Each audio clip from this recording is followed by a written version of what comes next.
All right, welcome back, folks. It is day 34. Keeping the streak alive as per usual. Once again, MAKU desu. Konnichiwa. Yokoso. Let's see. We're gonna hop right in. True and blue and consistent today. Let's review some of the stuff. I suppose we're in the review session now, so we're in the mid of a unit, which typically emphasizes review. Things that come to mind that requires a bit of more oral practice. I have kind of a stiff neck right here. Hopefully that goes away. Okay,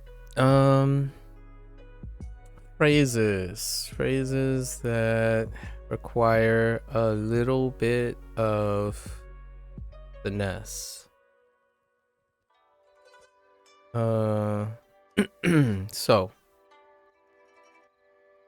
or just vocab in general. What vocab am I thinking of?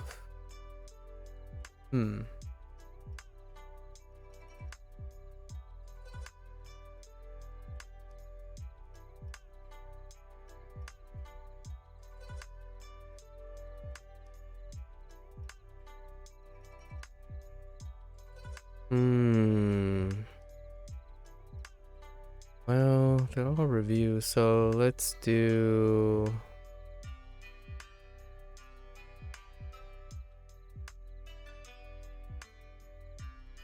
Yeah, man, that is not responsive.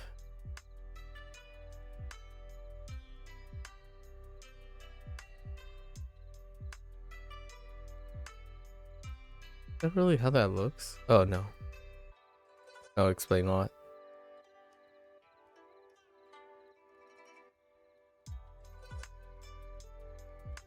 Yikes. Oops.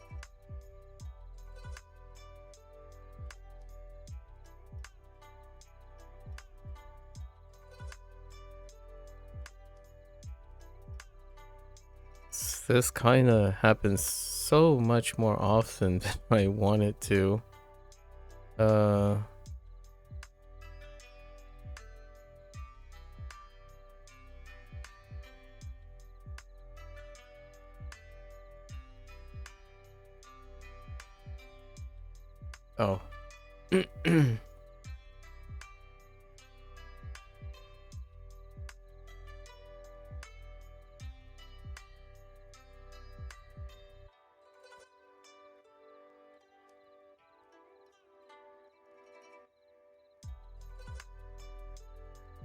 Oops.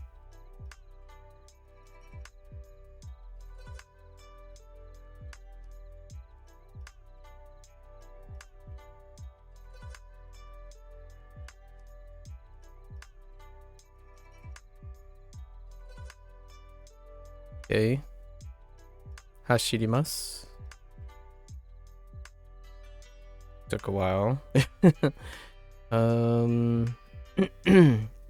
Just review. This might be from Unit 1, actually. It comes back every once in a while. Oh, wait. Did that spark anything? Oh. I guess one of the things I struggled with was kind of like doing an uptone for something like Kensanwa. Kensanwa? Kensanwa. So like the NU, right? The NU name format. Right. Still feels a little weird after saying it. After 2 days. Oh, I remember stuff now.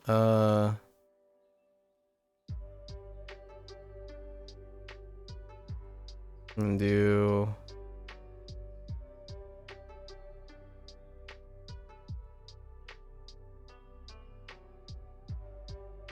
phrases like that, right? Nihon no. And usually we got some vocab in this position too. Ugh. Uh, a substantial of them are... Okay, let's do the only hiragana one. Which was... Uh-oh. I'm gonna say... It's...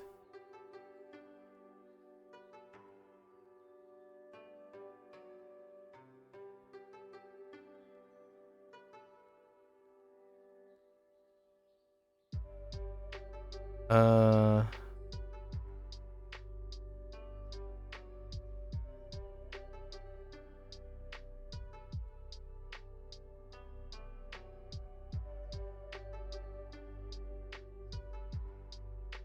gonna say, whoops. That was wobbly. I'm gonna say it was Renai. Renai.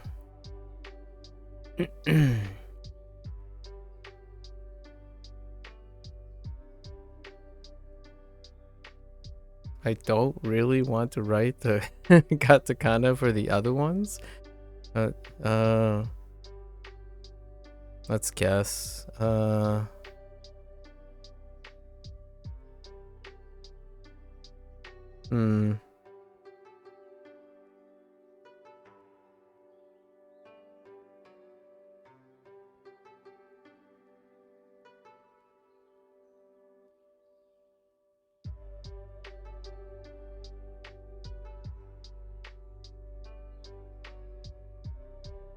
How do I do that one?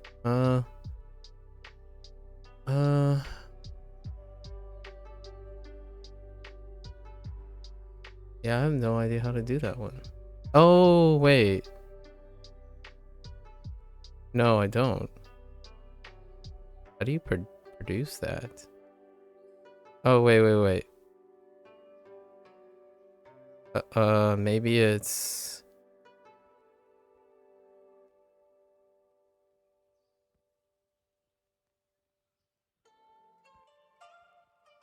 No, that doesn't work.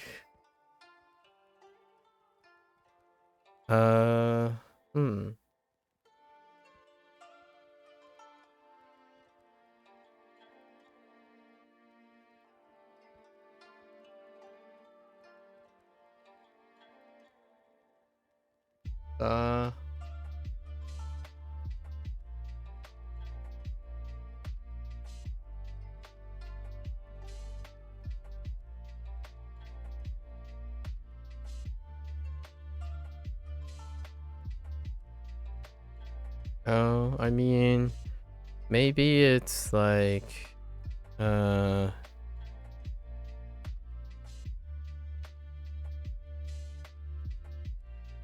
like this?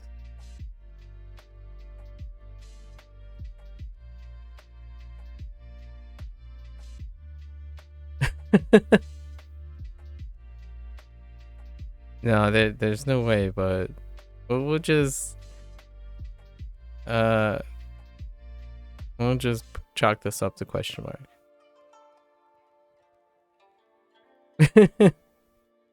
Comedy, comedy. Yeah, that's all I got for that one. And then let's try the other one, man. Okay. Oh, this one's different too, and I haven't done this one either. Oh, maybe. Okay. So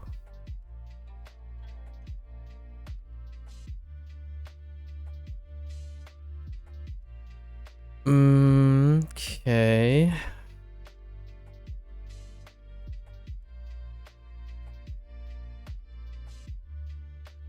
No. Yeah, it was a different this was a different Afghana thing. Oh, wait. Maybe it was like...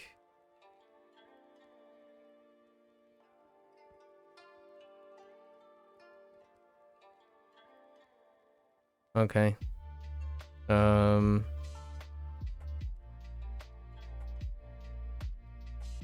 do like doing this guessing game.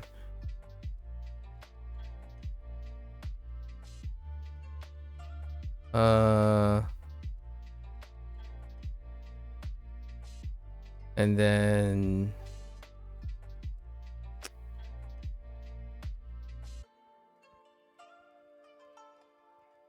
how about we do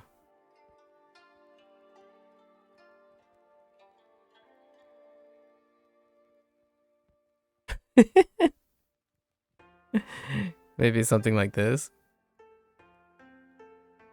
Fantagy? Close enough. Fantagy is close enough. Okay. Man, I'm having a blast doing this.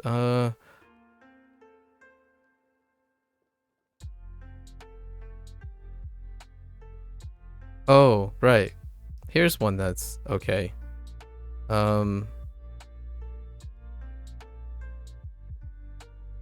Whoops. Okay. Yeah. I think that's fine. Hora. Okay, we got one. Hora. Man, it takes so long for me to figure out. It takes a minute. It takes a minute to go back and forth between English and katakana is a struggle, largely because I need to think of also the English word at the same time. It's definitely getting shorter time to just think of the kana and then just say the kana as opposed to implying what it is off of the word, the borrowed word. Is there something else? Oh, I suppose we can review these ones, right? What was it?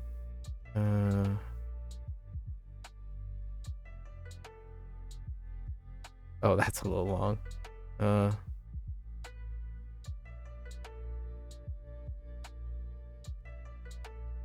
I don't know which ana they used. I'm gonna go with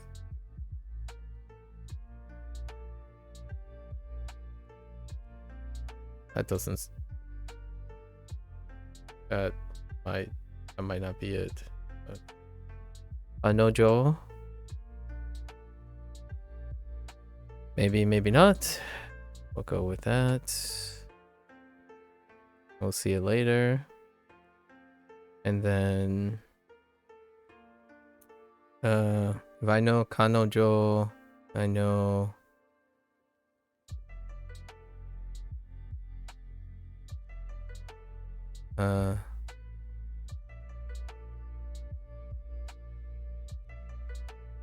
Areishi? Maybe? Okay.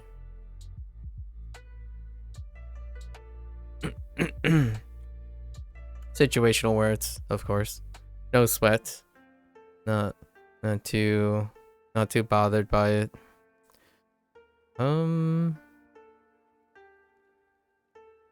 just thinking of vocab words at this point. Oh, there is one. Man, I don't remember it.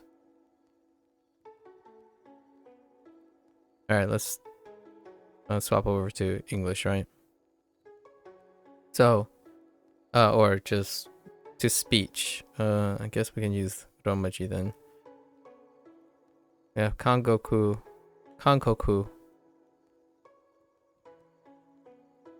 Chugoku.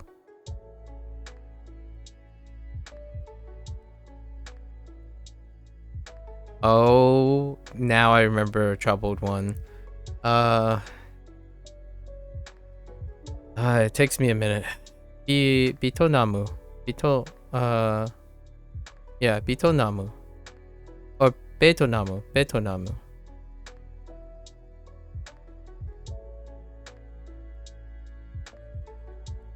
I think. Or it might be Betenamu, actually.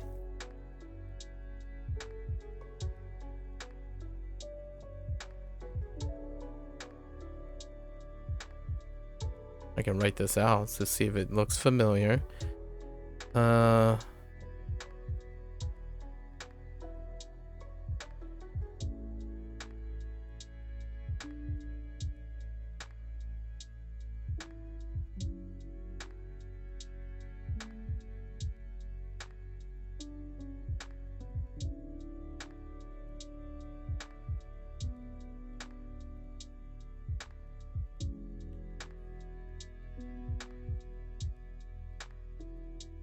It's betomana. It's namu. Betonamu.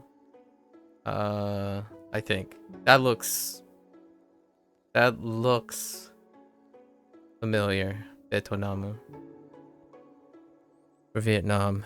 I think that's pretty good for Total Recall. I don't want to go over the stuff that's gone over for quite some time already. Trying to think of all the things that came up in the last 3-ish lesson groups. Oh, you know, got to give it up for the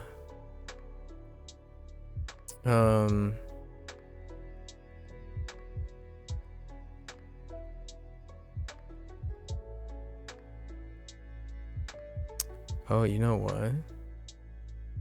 Yeah.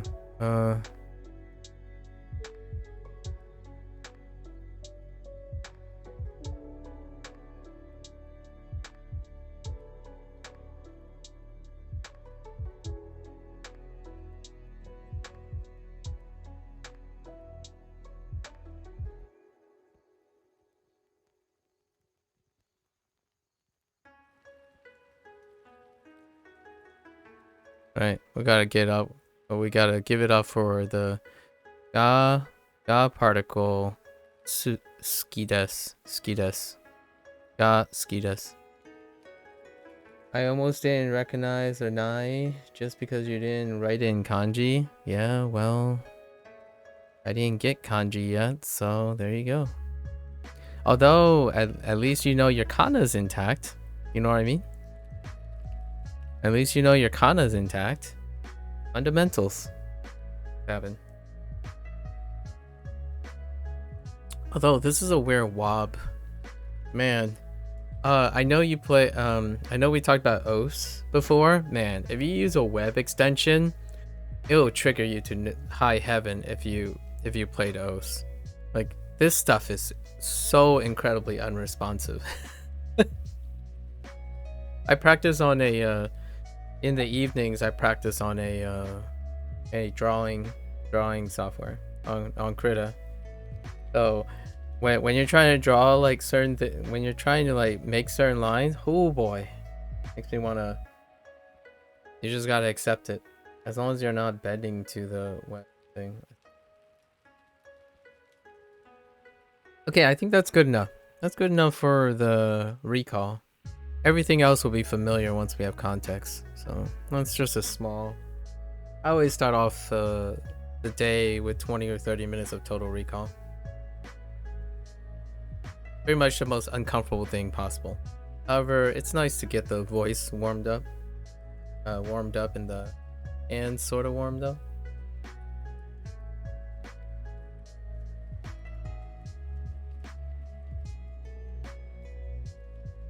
I definitely still like the hiragana words more than the katakana words when it comes to writing or recalling the kana. They're so sussy. They're very sussy. Okay. Alright, so we're gonna tap this, right? The challenge. Then we're gonna run through our kanji again. Actually, since the next 40 minutes. So I guess we'll do like 10 sets of every kanji set that we have. Yeah. After this lesson, which is the review. So of this. Yeah, of course. Danielu, right? Name Danielu-san. Danielu-san mo J-pop okikimasu. Daniel. Daniel. Sorry, I'm exaggerating because Daniel listens to J-pop. Also listens to J-pop. Danielu さんも J-pop を聞きます。私はニューヨーク出身です。アンドリューさんは？アンドリューさんは getting a little bit more comfortable. It's slightly more comfortable than the last 2 days.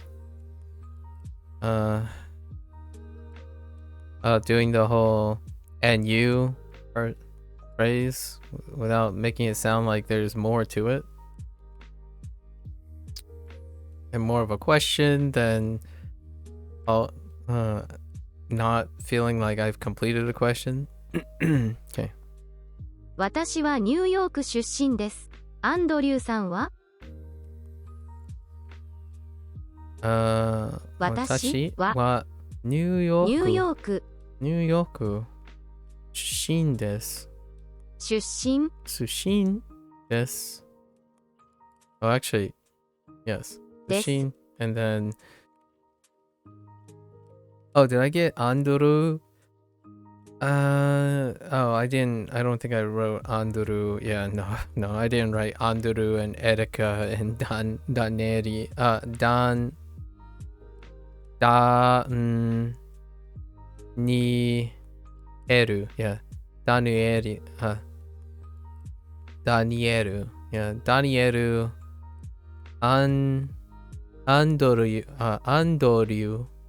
Andoriu. And Erika are the 3 names they decided to pick up. アンドリューさんは？私はニューヨーク出身です。アンドリューさんは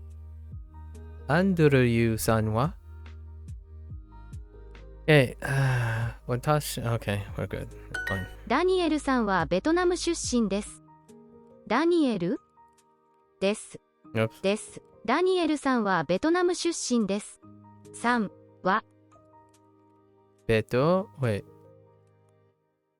ベトナム。Yep, it was と。Okay. ベトナム出身です。ダニエルさんはベトナム出身です。ダニエルさんはベトナム出身です。こちらはナオミさんです。Oh, I forgot about Kochira. Okay. Yeah. Kochira wa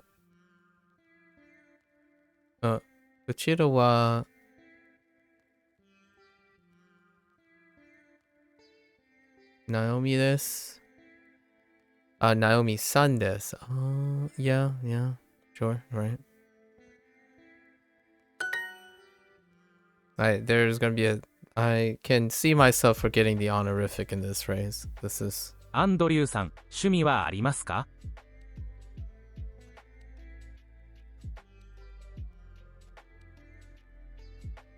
Oh. アンドリュー Oh, I totally forgot about Shumi. Yeah. Shumi is a good one. I totally forgot about that one. Shumi. さん Andrew san は趣味 Shumi ありますか？ありますか？アンドリューさん、趣味はありますか？ That's just an address, my bad. I'm just asking. アンドリューさん、趣味はありますか？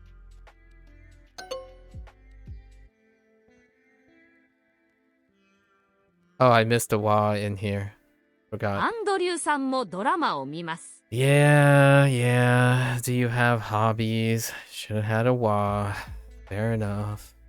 Andrew san mo drama o mimasu. Okay. Drew also watches dramas. Okay. 私はトロント出身です。花さんは？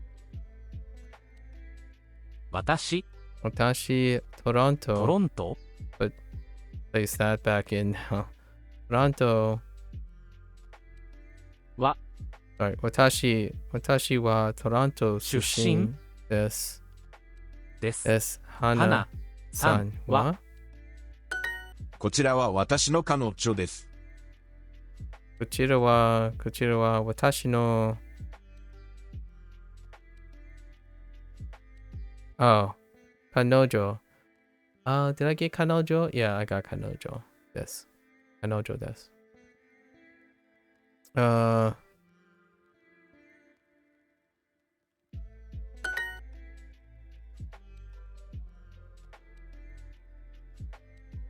Did we cover these words? Yeah, we covered these words. Especially Nengai. Nengai took a bit.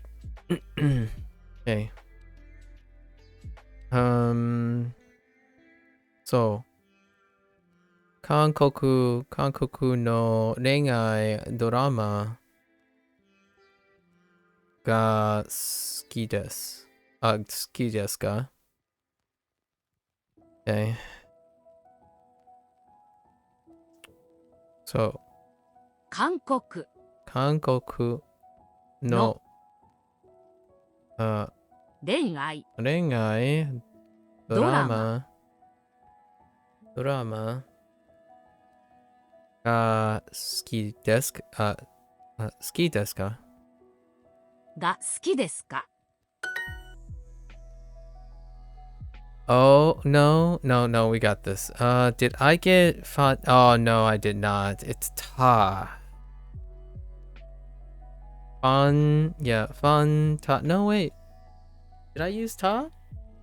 No, I think I said te. Fante ji. It's fantaji. Yeah, fantaji. Fantaji.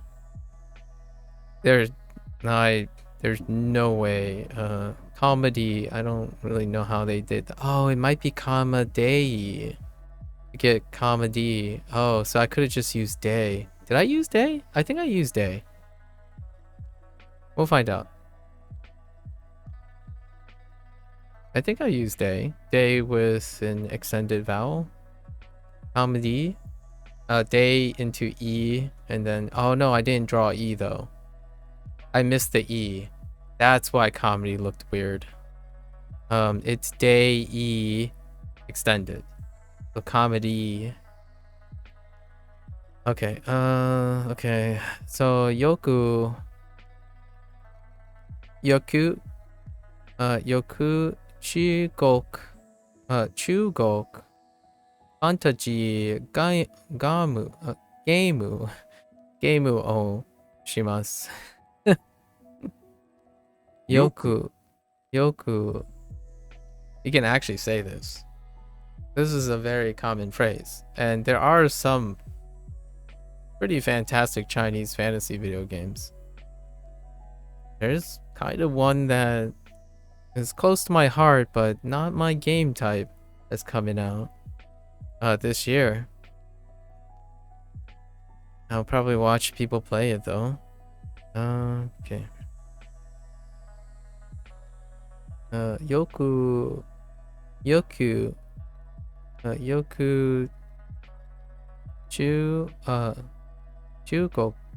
Jugok no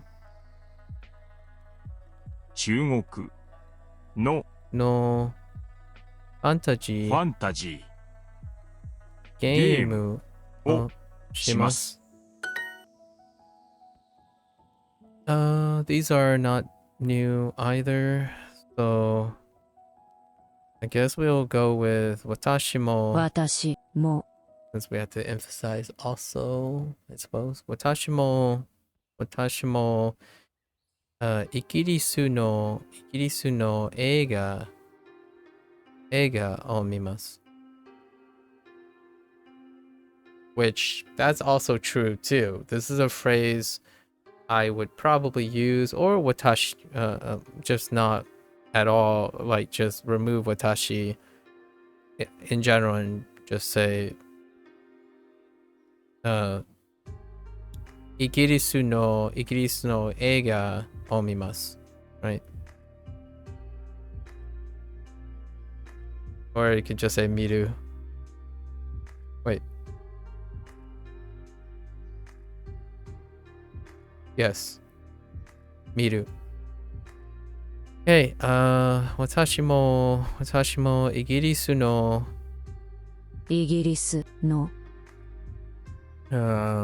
映画見ます。 Oops. を見ます. Get in there. Okay. And then we have the other way of introducing, right? こんにちは。田中健と言います。と言います。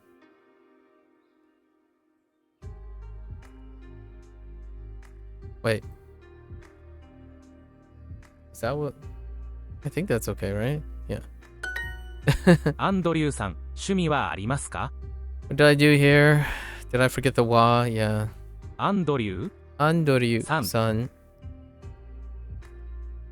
アンドリューさん、趣味はありますか？趣味はありますか?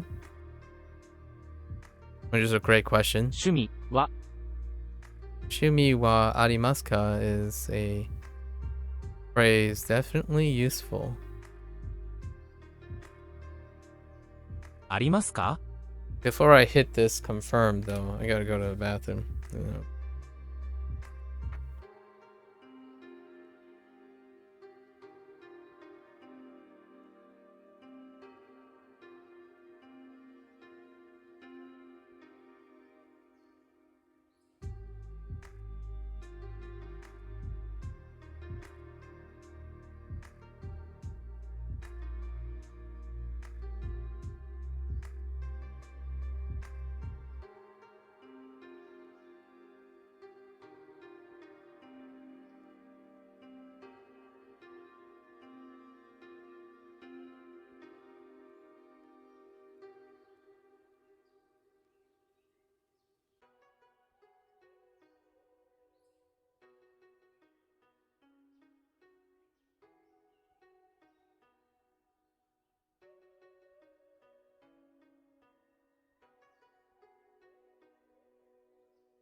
All right. So, rested, warmed up. I'm gonna spend the next, I guess, 40 minutes going through our kanji set up to this point. Kind of be nice if I had another kanji set. All right.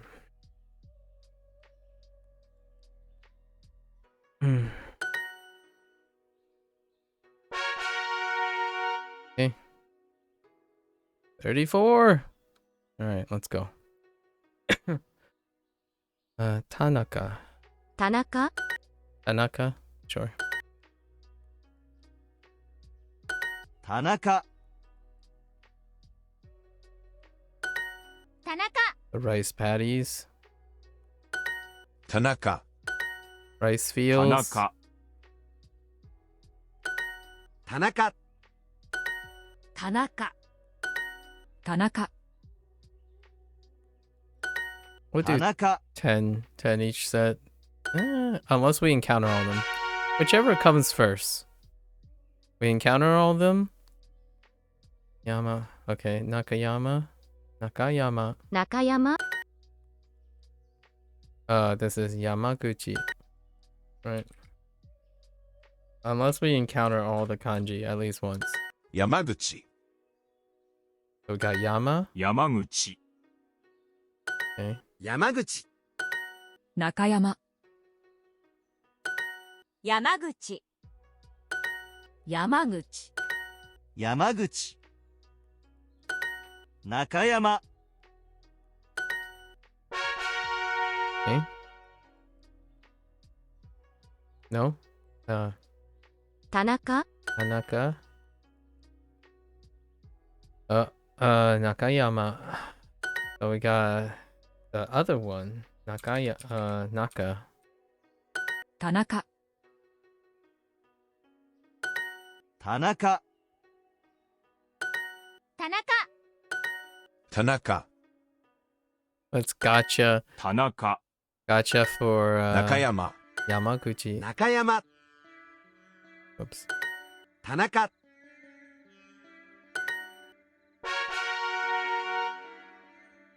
We land on it? Yamaguchi. 山口、 Oh, I think we land on it. Oops. 山口、 Oh, we totally did. 山口、山口、山口、山口、山口、山口、山口、 Okay, we can move on. 山口、 We don't need each knee inside. Okay. Alright, Chichi. 父、 Chichi. 父、父、父、父、父、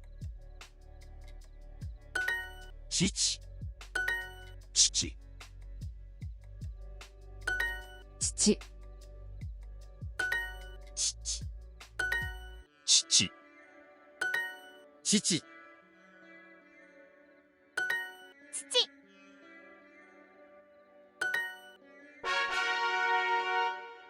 Yep. Extended. Nihon. 日本、 Okay.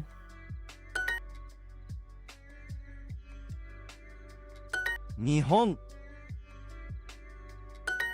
日本、 This is the kanji that's Nihon. shared with 日本、 Yobi.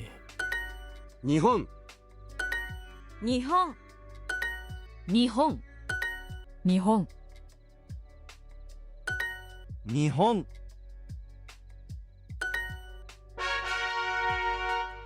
Okay. 4、 4、 I mean, I suppose this yon box Yon. kind of reminds one of the Yon. kanji for 4、 kuchi. Kuchi. Or mouth. 4、 Or, yeah, mouth. 4、 4、 4、 Which was in Yamaguchi. 4、 Yamaguchi.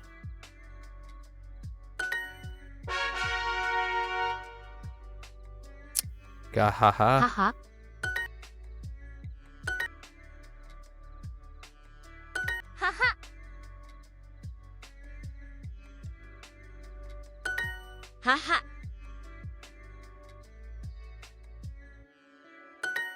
母、 母、 母、 母、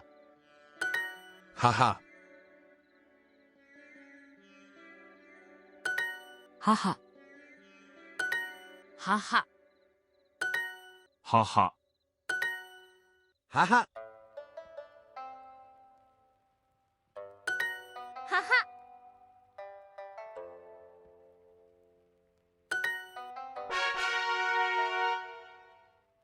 Nihon 日 again. 本、 Maybe we get the hon. The kanji for books. 日本、 Nope.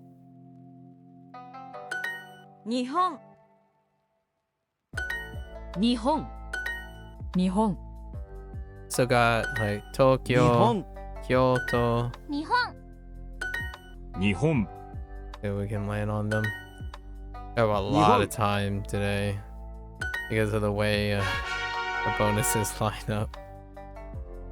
母 Interesting. Twice. 母 Nothing quite like haha at the moment. 母 Even the strokes are super weird. 母 Or haha. はは。母母母はは。 The synthetic voices are found something very, very funny. That's all. Don't worry. Broke Duolingo. They're all just ha-haing all the time. Go. Go. Whoops. 5 5 5 5。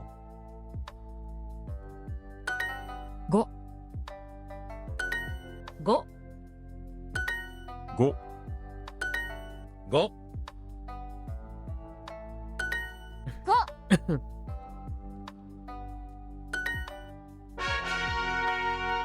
Hey. Can we farm others? Noku. 6 Got the coolest, arguably, debatably the coolest one. 6 The Black Mage itself. 6 6。 Secretly, the Black Mage. It's 6 very specifically the Black Mage. 6 Okay. Nana. 7 Okay. 7 7 7。 7 7。 7 Okay. There's Tokyo. 東京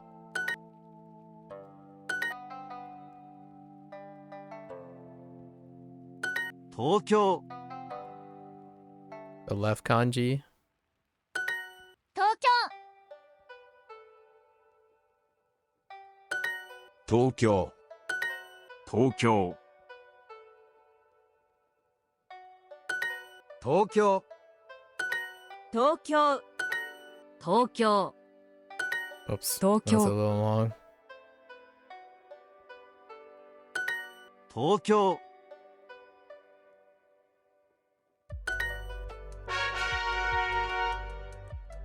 Tokyo again. 東京 Maybe we're gonna get the right kanji? Doesn't look like it. Maybe? 東京 Nope. Left kanji. 東京 Once we get Kyoto, Tokyo. we're gonna move on to Tokyo. the next set again. I don't wanna. 東京 It's super satisfying to get the right side Tokyo. kanji of 東 Kyoto. 京東京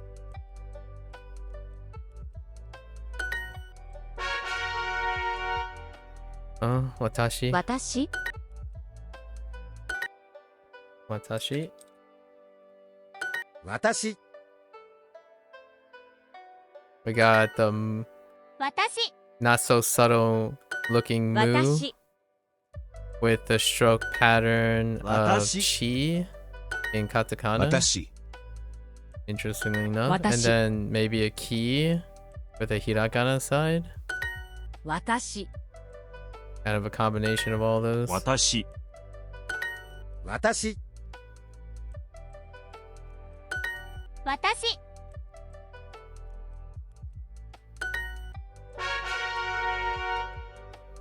Aha again. Wow. Dude. 母 I think they really just want to laugh. Did not get. Where's my Haha. Kyoto at? 母母母母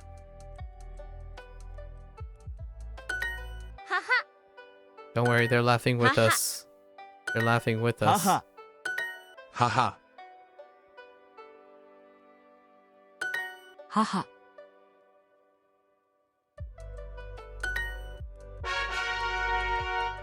Come on. Roku? 6 Alright, I don't mind. I don't mind writing some Rokus. 6 6 6、 6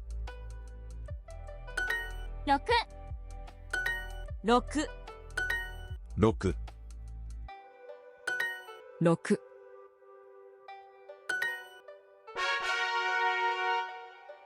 Come on.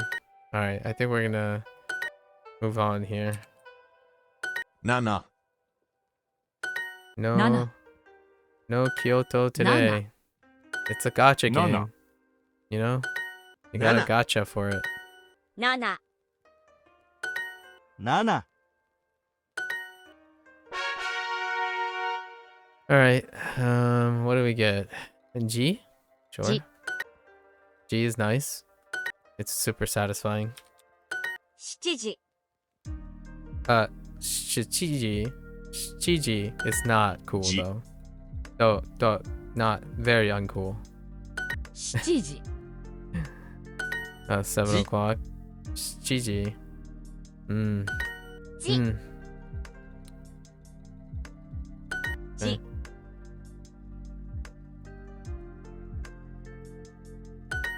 じ じ、 じ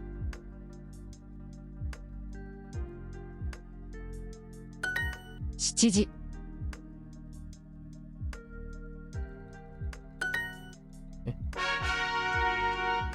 Left side of that kanji is related to something else down the road. So is yomimasu. 読みます To hana in hanashimasu.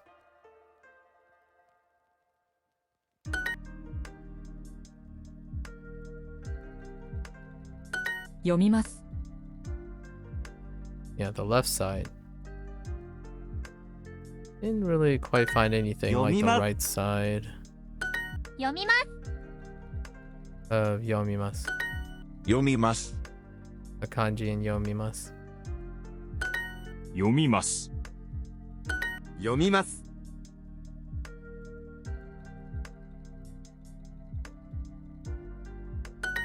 読みます Not yet. 読みま anyways. す Getting new kanji takes 読みます 3 days.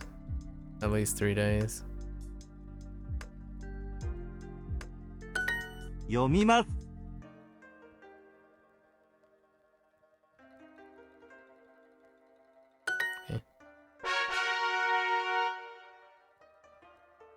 Uji? 9時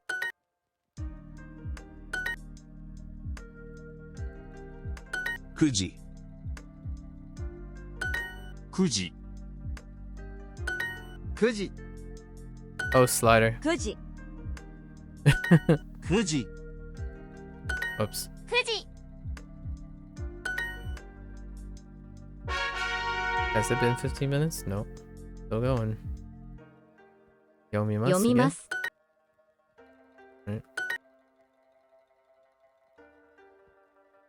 読みます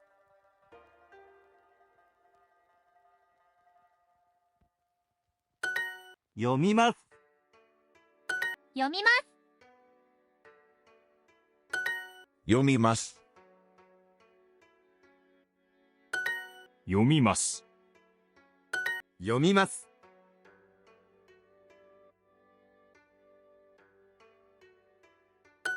読みます読みます読みます That was a little wobbly.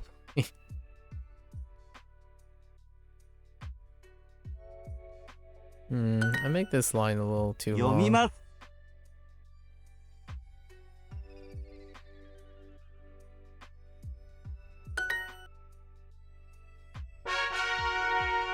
Okay, 15 minutes are up. Okay. Hold up. However, oh, I need 1500. Okay. So we don't have to do any of that.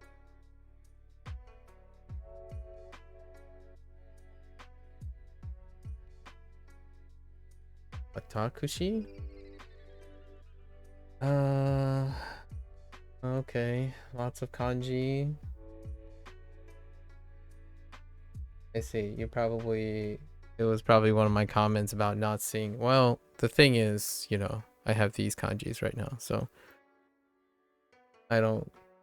That's great that you spammed kanji. Yo, SoCal, how's it going? How is it going? Watakushi is a formal way to say watashi. Fair enough. Sounds potentially useful. I guess if you're saying like watakushi no something. Oh wait. Yeah, sure. I know what watashi is. We just covered that. It's up here. Okay. We're gonna leave these sections open because if we ever reach, it's the next kanji section that we'll get this. Yeah, usefulness on the foreigner side is not too useful. Yeah, not too useful. It kind of makes sense that I have no recollection of it. All right, so Hekin Rorusu. Hekin Rorusu does not contribute XP yet. He's being a enigma. Okay. So let's get our review done. Yeah. Okay. 言います。言います。言います。 Okay. 言います。 This symbol's this kanji representation is cursed.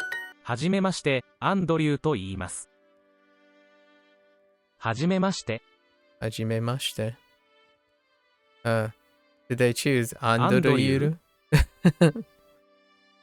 Andoryu? Andoryu, I guess. と言います。はじめまして、アンドリューと言います。Yeah. Hajimemashite. Andoryu to iimasu. こちらはアンドリューさんです。 Yeah, this is the last unit. Yeah, the last of the reviews about introducing yourself in a different way or introducing someone else in a different way using kochira. Kochira wa Andoryu san desu. こんにちは、ダニエルと言います。Konnichiwa. Yeah, Danielu san. こんにちは。ダニエルさん So, oh, さ actually, んと言います。こんにちは、ダニエルと言います。 yeah. Danielu to iimasu.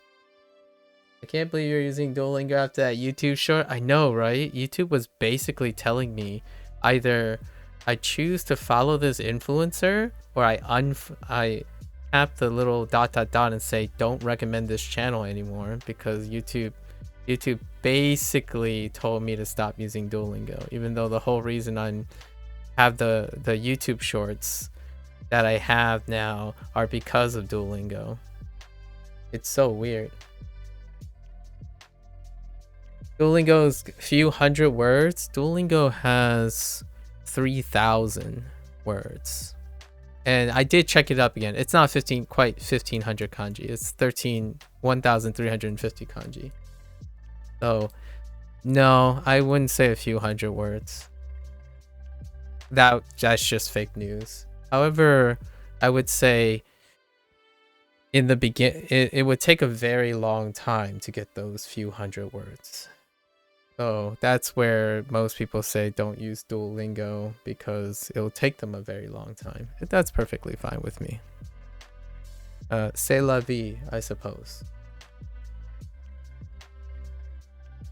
It becomes a little too slow for learners. Well, I guess we'll find out. Won't be. I guess we'll find out if I'm one of those few hundred, one of those quote-unquote learners, I suppose.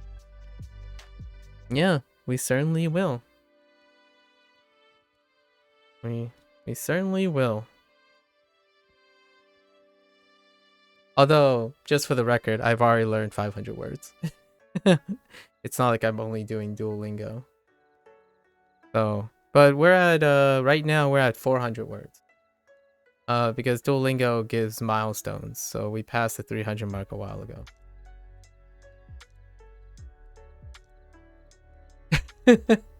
No, but Duolingo already provided like 350 words up to this point. So where I am, they keep track of your like milestone thing. Since I only did the Japanese course, there's like achievements, and the achievements pretty much give you an idea of how many unique words you've learned. Are they all useful? Well, Duolingo tries the 80-20 rule, sort of. Duolingo tries to do the 80-20 rule. However, a lot of people disagree because the Duolingo approach is the 80-20 rule from a foreigner's perspective, as opposed to a fluency perspective. As in, these phrases might be a little weird to me, even to me, but it's going off the idea that you're the foreigner, right? And then all the criticisms come from people who don't seek to not be a foreigner. They seek to be belonging, as in they want to belong in things. I actually, as long as, you know, Japanese people don't like chase me out of their country when I'm visiting for like a week or two, right? Which culturally that is absurd. I don't mind them seeing me as a foreigner because I don't want to be Japanese. Sorry folks. Like, I don't know if this looks like Japanese to you, but I'm definitely not trying to be Japanese. I want to go to Japan and have them tell me about their culture. I don't necessarily want to live in that culture.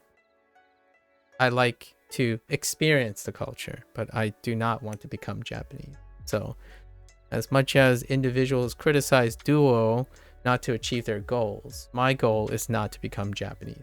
So, sorry folks, if a Japanese person looks at me where it's like, Nani? What are you looking at? Eh? Like, that's weird. Hentai, that's not, I'm just kidding. You know, sorry. No, it's fine. It's perfectly fine. I am who I am, and it's kind of neat that there are multicultural people in Japan. I'm more like them. So if you ever ask me about like how I feel not belonging somewhere and whatnot, the answer is I make do. Just ask any multicultural person in Japan. I make do. When you're a multicultural person, it's a universal perspective. In my opinion, it's international. Wherever you are, if you're multicultural in a country, I mean, I'm in the United States, so if there's any country that is diversified, it's probably one of them. And the perspective typically is the same. When someone comes at you and say, well, you're not doing it right, it's like, well, I'm not trying to do it always right. What is right? Oh, it's from a perspective that's only monocultural. I don't know what's right or wrong most of the time. I just do me. I do me. こんにちは、ダニエルと言います。 Better choice of words next time. Better choice of words next time. こんにちは、ダニエルと言います。 Yeah, okay. ケンさんは私の彼氏です。Ken-san wa watashi, but for real though, YouTube totally just, I liked some of the influencers because they keep going back and forth between Japanese and English. However, obviously now I feel like a 15 or 16-year-old English speaker who just discovered YouTube, and then since they have limited English, right? Like someone who's learning English for the first time, and then they're going on these YouTube shorts, like death spirals, and you have all these native English speakers telling you what you should do and should not do in English. And I watch those too, and personally, in my opinion, most of them are preposterous. So I'm likely to believe that since I'm a beginner Japanese person and all these Japanese people are saying yes and no to things, it's probably the same thing.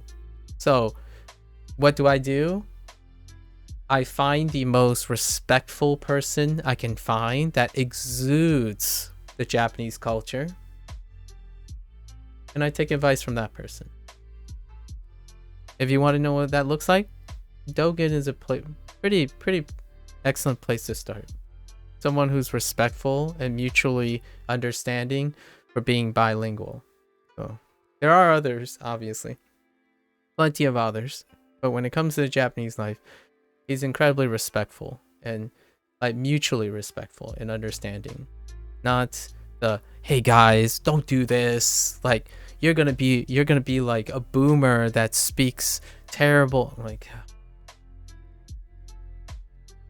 I'm not that anymore. It might work on someone who's like 16, unexperienced, or someone who doesn't have command of multiple languages. But dude, chill. Although the only right way to speak is the way I speak mentally. Yeah. They're the main characters in the universe. You know? They're the main characters. I went down a rabbit hole. Here's a short digression of a rabbit hole that I went down. Someone loves Japanese swords. Like this guy spent like countless, I don't know, even his lifetime talking about Japanese swords, and going down because of YouTube algorithm, right? They recommended me the very specific shorts that were dealing with how to pronounce words. And one of the words this guy got like targeted against was the word katana. And it's kind of funny because I go between katana and katana. And apparently lots of people claim that that's not how you say it, and Japanese people don't know how to say it. And the guy was like, hey, I watch old Japanese movies. I thought that was a great way to say it. I don't live in Japan, but I do love Japanese swords. So it was weird, but I'm getting so many different like snippets of Japanese culture represented through a multicultural perspective, and you know they're always targeted about the right and wrong ways of doing things. He explained like dialects and accents really politely, like you know their dialectical and even accent regional differences in Japanese pronunciation. He didn't attack the person for saying, well, I would like to hear your girlfriend, who happens to be Japanese, pronounce katana, right? I mean, I could say Cantana. No, sorry. I probably just offended like 99% of the internet culture. Sorry. Well, I'm going to take back the Cantana. Sorry. But yeah, I get it. Katana. You can't say that actually. Yeah. We're not gonna go there. We're not gonna go there. But yes, I do say katana. So katana happens quite often. I bounce back and forth. There are a lot of words I bounce back and forth quite a lot. Except for quesadilla. Maybe not quesadilla. Yeah, no. Occasionally I throw in a taco though, because no one tacos tacos. Okay. Anyways, Ken-san wa watashi no kareishi. Oh yeah, kareishi does, right. Kareishi is the boyfriend. ダニエルさんは私の彼氏です。 Okay. ダニエル? Wait. ダニエルさんは私の彼氏です。私彼氏ですの。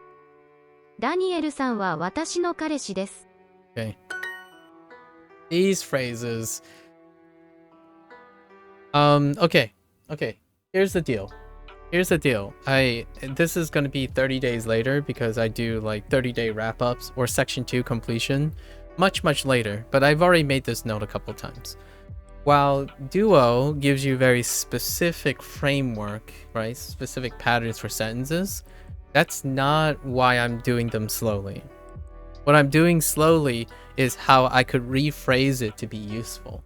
As in, what I mean is, if, say, I don't have a boyfriend, how could I ask someone if they have a relationship? Or like, how do I find creative ways to inquire about, oh, someone says, oh yeah, my girlfriend is acting up, or like, I'm having a bad time. How do I ask about, oh, so how does your boyfriend feel? Or how does your girlfriend feel? Or how are they doing now? Or how are you doing with your boyfriend or girlfriend, right? So yes, Duo doesn't give you all the permutations of a sentence. However, that doesn't stop me from doing that. This show also has example sentences for words if you ever need them. Yeah. So that's the idea. And I actually use an active Japanese verb conjugator table. So, you plug in a word, you plug in a verb, get the whole table, because low key I couldn't resist knowing like a lot of things because of other people. So now I look at conjugation tables all the time just because it's fun. It's really fun. So every time I ask myself questions like, well, how do I ask how someone else's personal person do? So that's kind of what I do with Duo. Duo is, for all intents and purposes, ironically, the core of my learning material. Like, I know a ton of times when people say when something is foundational, they mean that the literal tool provides the foundation. I don't think I can say that about pretty much anything I've ever used in my life. Yeah, no, wait, can I get an example? No. Everything has always figuratively served as the foundation of my learning. So, Duolingo, when this is the common question I get asked all the time. Like, I would say 70 to 80% of the time, someone will ask me, is Duolingo my primary learning tool? And my answer is technically yes. I use it as an inspiration for me to be curious about everything else. So everything else I learn is frameworked by using Duolingo. What it lacks, what it does well, what it doesn't do well, everything else I do is framed around the first thing I learn. Instead of using your bias and your prejudices and your high expectations about a tool that fits all your needs and somehow reads your mind, I make tools work for me. It's like going into your workshop and you only have a hammer, a few boards of, wood. Like, you can make tools do more than they are initially designed to do. So that's kind of my life lesson here, I suppose. For those who feel like, oh, you're learning too slow. Well, learn more. Learn more than just the Duolingo. Like, what do you like? We live in an age where people peddle you a one-stop shop. Come on. If you're so logical and you're so reasonable and you're so successful, there isn't a single successful person that will comfortably be able to tell you this is your one-stop shop, unless they're selling you something. And even then, if they're selling you something, I highly doubt those are the successful people I'm talking about. There isn't a one-stop shop for any life skills or any skill that requires upkeep. And you just keep doing it. Like, do other things with it. It should inspire you. The things you complain about, the things you lack, supplement and complement. So I really dislike the word foundation and primary. Those words have been adulterated to mass expectations. So when someone says, oh, I main this video game, it is suggesting that that video game gives them everything they want in a video game. I can never, like, I'm very apprehensive to say I main anything, any tool. Video games are tools too. They are emotional tools. A lot of them, when they main video games, it becomes a coping mechanism, not an enrichment tool. So I don't main video games either. That's just a perspective thing. You can definitely main video games as long as you stay happy. I'm just trying to raise a little awareness of what you're trading off with your mindset. You hated grammar initially, so I skipped conjugation. It took me forever to learn them through immersion. I really love grammar. So whenever a new grammar point comes up, I'm gonna be super ecstatic. But obviously, I've already told people what happens behind the frame is not the whole picture. Like, I mean, yes, I spent a long time committed doing these things online, like 6 to 8 hours. But I mean, I'm still up. You know, I'm still alive and conscious for another 8 hours. At least another 8 hours. What do you think I do with the other 8 hours? If I'm going at this pace on a tool that I guess 60 to 70% of advanced learners says is going too slow, how much do you think I accomplish in 8 hours off Duolingo? I mean, I argue that I learned way more than what Duolingo has to offer because of Duolingo.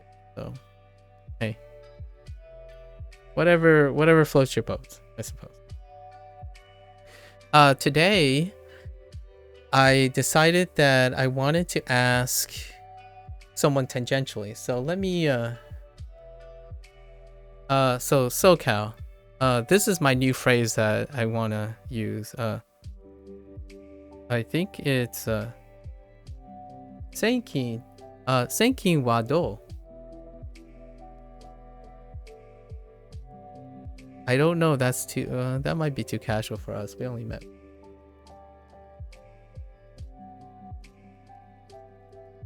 Senkin wa do?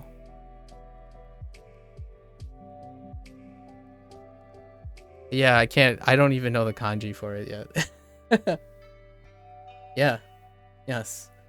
I needed a phrase to separate between Genki desu ka for a stranger, right? Like when a stranger comes in, they would say something like konnichiwa, you know, konnichiwa, konbanwa, or what have you, and I would say, hai, daijoubu desu. Genki desu ka? Right? And then there are other people like Indy and Lotus that will show up, and I'd be like, yo, you know, Senkin wa do, right? Or even Senkin do. You can probably just drop the wa now that I think about it. It's already implied. Even further casual. But I suppose I don't know how casual I am with those peeps yet. Pretty casual. We're pretty casual. We have like inside jokes and stuff already, so. Anyways, things like that. I pick up 2 or 3 phrases every day, just out of curiosity. So, not like I don't get to use. I know I mentioned I don't get to use Duolingo phrases they teach too often because they're one-time phrases, as in they tell you something about someone, and then that's about it. And that's kind of what most of language is. Like, you're not gonna say, I like I played this video game to your friend every single day. Like, oh, what did you do? Well, I played Dark Souls. Tomorrow, like, what did you do? Well, I played Dark Souls. Well, I mean, you could say that if you wanted, I suppose. Yeah. Right now, I'm looking at conditionals. In my free time, I'm looking at conditionals because I talk the way I phrase English. A lot of times, I talk in conditionals all the time. I don't talk in absolutes, even though that's where most language starts. You have to start with absolutes, like affirmatives, past affirmatives, negation, past negation. I'm more interested in conditionals. I started also messing around with clustering, hooking with te form, to make my thoughts a little bit more together. I absolutely don't think it in absolutes. I have few exceptions, obviously. Few exceptions. There are few absolutes. One absolute is there is no merit in diminishing an opposing opinion in order to elevate your own. Okay? That's one of the few rare absolutes that I have. There is no merit in diminishing opposing views as a method to elevate your own position. And that influencer is an example of that. There's a couple ways to splinter that. You can say Senkin wa dou desu ka? Yeah, sure. And then yeah, I avoided being too formal, but yes, dou desu ka? And then Senkin wa nan, yeah. Yep. Nan wa nan o shimasu ka? Yeah. And then I guess you're doing sankin just at the end. Thanking for clarification for kanji. Yeah, both. I can do both. Yes. Although I prefer genki desu ka when it comes to the first thing. So you could convert it into something more polite and formal for the first meeting. I understand. And then the other one is, how have you been doing? Right? You're doing the shimasu. Oh no, actually.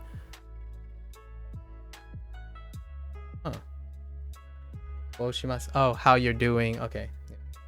Yeah, they're literally saying how you're doing in formal. Fair enough.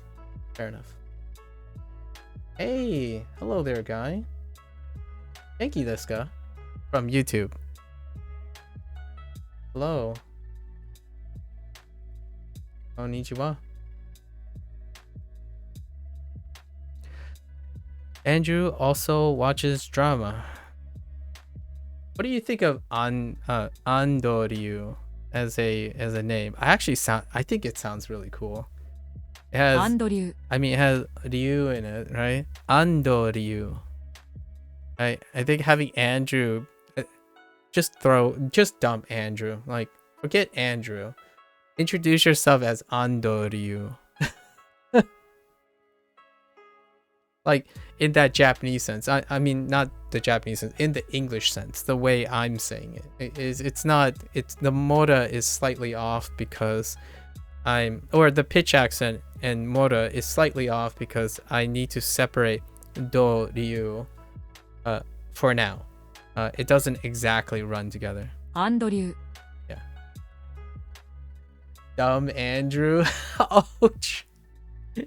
So I'm pausing a little because I like the accent. Your name is almost impossible for Japanese people to say, so I just use the Japanese version. I have L's in your name. I see. It does feel weird though. That's fair. I actually L's are funny because I like the R sound. I like the do sound quite a lot. So it's not as I don't know. It's a preference, I suppose. L Yeah, L. I like how it rolls. I'm a fan of the. Oh, what is it called? The reason L's actually serve a functional purpose. Like in the English language, at least in the American language, they stray away from the R's quite a bit. I mean, more so on the British side, but there are some words that R's are being thrown out because there's a lot of, I forgot what the word is in language. It's like rotating or something. The loading in English words. Although British English have long since been more stereotyped to drop R's, like ka, right? Of course, we can go to Bostonian accent and they still drop the R's anyways, like ka, as opposed to R. And then when you have too many R's in there, it's just like, we gotta throw in some L's. To this day, my parents still roll their L's, of course. And they're Chinese. But yeah, Andoryu. Andoryu. It kind of sounds nice. Nailing down the Japanese R took you a bit. Did you have any other exposures with Japanese R's? Did you have exposures with things like Spanish, I suppose, at some point, SoCal life? Sorry, guy, we're also chatting over at Twitch as well, in case you're wondering. So I think if you say like this, like Andoryu, but that's giving it's now I'm saying more like this, right?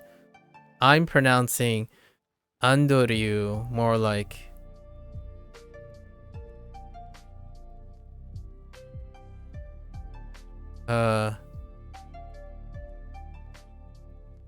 or even more pronounced would be to stroke order, add a u or a old in it is what I'm doing, and I'm doing that deliberately. Not that it matters, it's someone's name. In my opinion, I'm taking some liberties. So I'm actually trying to say Ando Ryu. Ando Ryu. And that sounds cool. I think that's a cool name or cool approximation of Andrew, in my opinion. Ando Ryu. And I'm already beyond that. Like, you know, like I'm kind of messing around with people's names. This is what I do in English too. I mess around with people's names. With their permission, of course. With their permission, of course. Like, how do you pronounce your name? And they're like, oh, you can pronounce it however you want. All right, well, I'm going to try to make it sound cool to me. And I hope that's okay to you. And it often leaves a endearing impression. Take care, guy. Thanks for hanging out for a little bit. I took Spanish in high school, but didn't take it serious. Got a C, I think. Now I know pretty much nothing. Did you have problems with the R's? I was curious. What did you think of Spanish R's? I had a blast. It sucked though. It sucked. The loading R's, but I feel the R's, like the D, you know, Rurero is the shortened version of Spanish R's, in my opinion. Like, it takes a lot more finesse and dexterity to get the Spanish R. So if I can, I remembered how I learned the Spanish R's, and the struggle period of getting the Spanish R's is what Rurero is. So what I mean is, if I'm half efforting my Spanish R's, then I get the Japanese R's, is how I see it in my head. Like, when I try to get my rolling R's, you have to hold it longer. But if I'm failing, like I didn't warm up my tongue and mouth and like my vocals, it's basically doing the lazy form of the rolling R's in Spanish. And that's kind of why I honestly find it incredibly natural, because that's how pep I am. I cannot get my tongue to be very light enough to get like multiple taps very quickly on the roof of my tongue. That's how I did like ere, right? Ere, where you get the 3 or 4 rolling R's. So in Japanese, it's just the tap. Sometimes I accidentally roll a Japanese R though. That's fine though. I suppose we'll just call it a pseudo Americana Spanglish Japanglish accent. You can do them if it's just the R trill, but I can't mid where. Yeah, agreed. And you know, in high school where you choose a Spanish name so that your teacher can address you, I chose Ramon of all names. Ramon. Ra, like, and then that ra, like if I fail the trill, like the da, that's the Spanish R. I mean that's the lazy Spanish R. That is the Japanese R. When you're trying to go like ra, right? Ra instead of da, you just end up getting da because your tongue is too stiff, right? So instead of going ra, you get da. That's the Japanese R, in my opinion. That's the Japanese R. So this comes full circle. The only reason I asked about Spanish is that's how the R sounds. And I've always kind of assumed that because my parents say R's the same way. And they speak Mandarin instead, right? So there you go. Lots of history. Every time I pronounce a da or diu, right? Da, diu, I get reminded about how pep I am in doing Spanish trills. With that ra, right? Ra kind of thing. Yeah. It's just a lazy Spanish R. I'm sorry, Japanese speakers. I know it's not exactly the same, but man, it does help. It does help, in my opinion. So anyways, Andoryu, mo. Somewhat, I'm curious if anyone's gonna come in and say, whoa, that's not what the katakana says.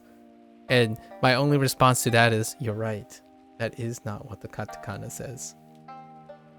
You know what's great about that? It means you can read the katakana, and so can I. And that's great. At least these are names. Andoryu. You know, these are proper nouns as opposed to actual words. Unless this actually means someone's... Does Andoryu actually mean anything? In Japanese that could be mistaken for not a name? I don't think so. Maybe a dragon of some sort? I don't know. A dumb dragon? As someone kind of...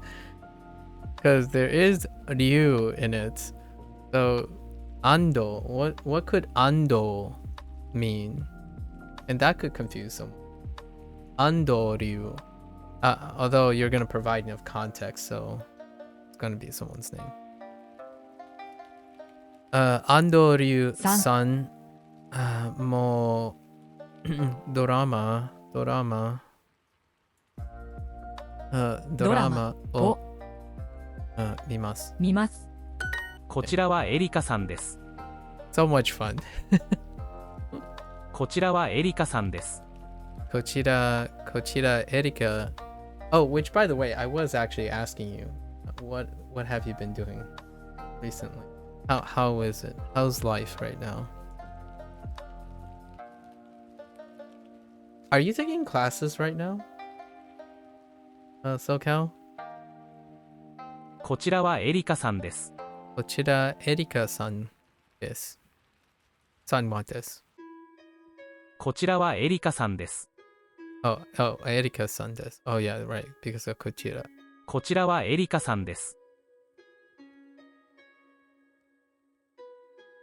Erika. エリカケン Ken. です。こちらはエリカさんです。こちらはエリカさんです。こちらはエリカさんです。You're forgetting the honorific.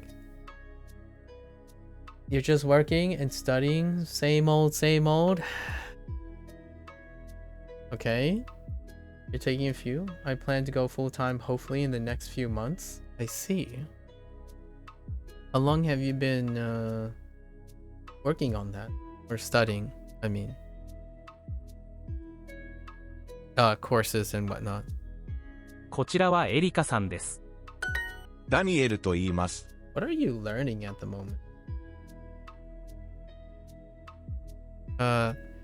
Danielu, Danieluと言います。Okay. My name. It's not, but my name is. Yes. じ言います。言います。 5 5 11 11 4 4 I like how aggressive the young is. 4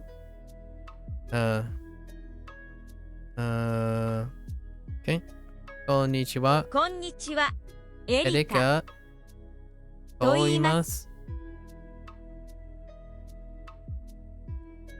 You're always learning Japanese, but right now I'm taking Python. Ooh, Gen Ed classes. Just math? Oh, your Gen Ed requirement is math?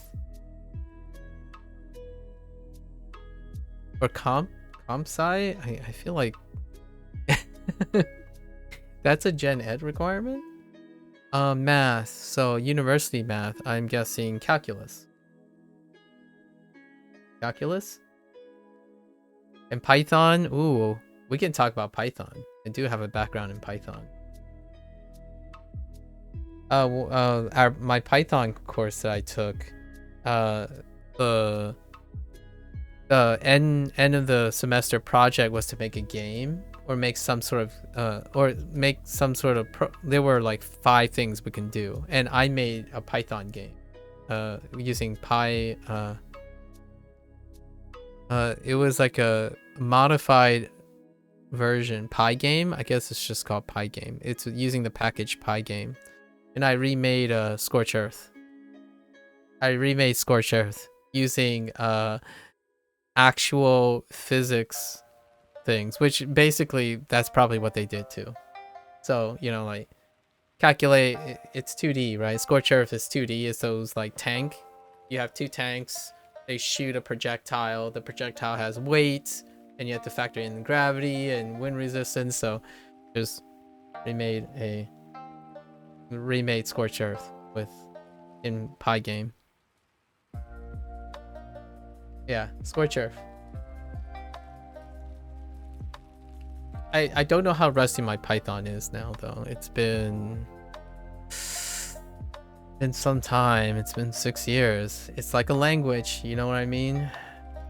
You gotta brush. Oh well, actually, I lied a little bit.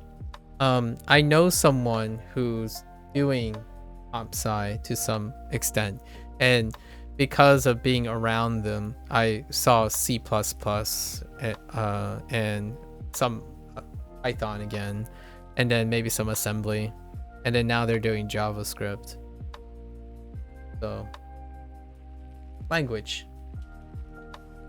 Speaking of language, konnichiwa, Erikaと言います。私の彼氏も野球をします。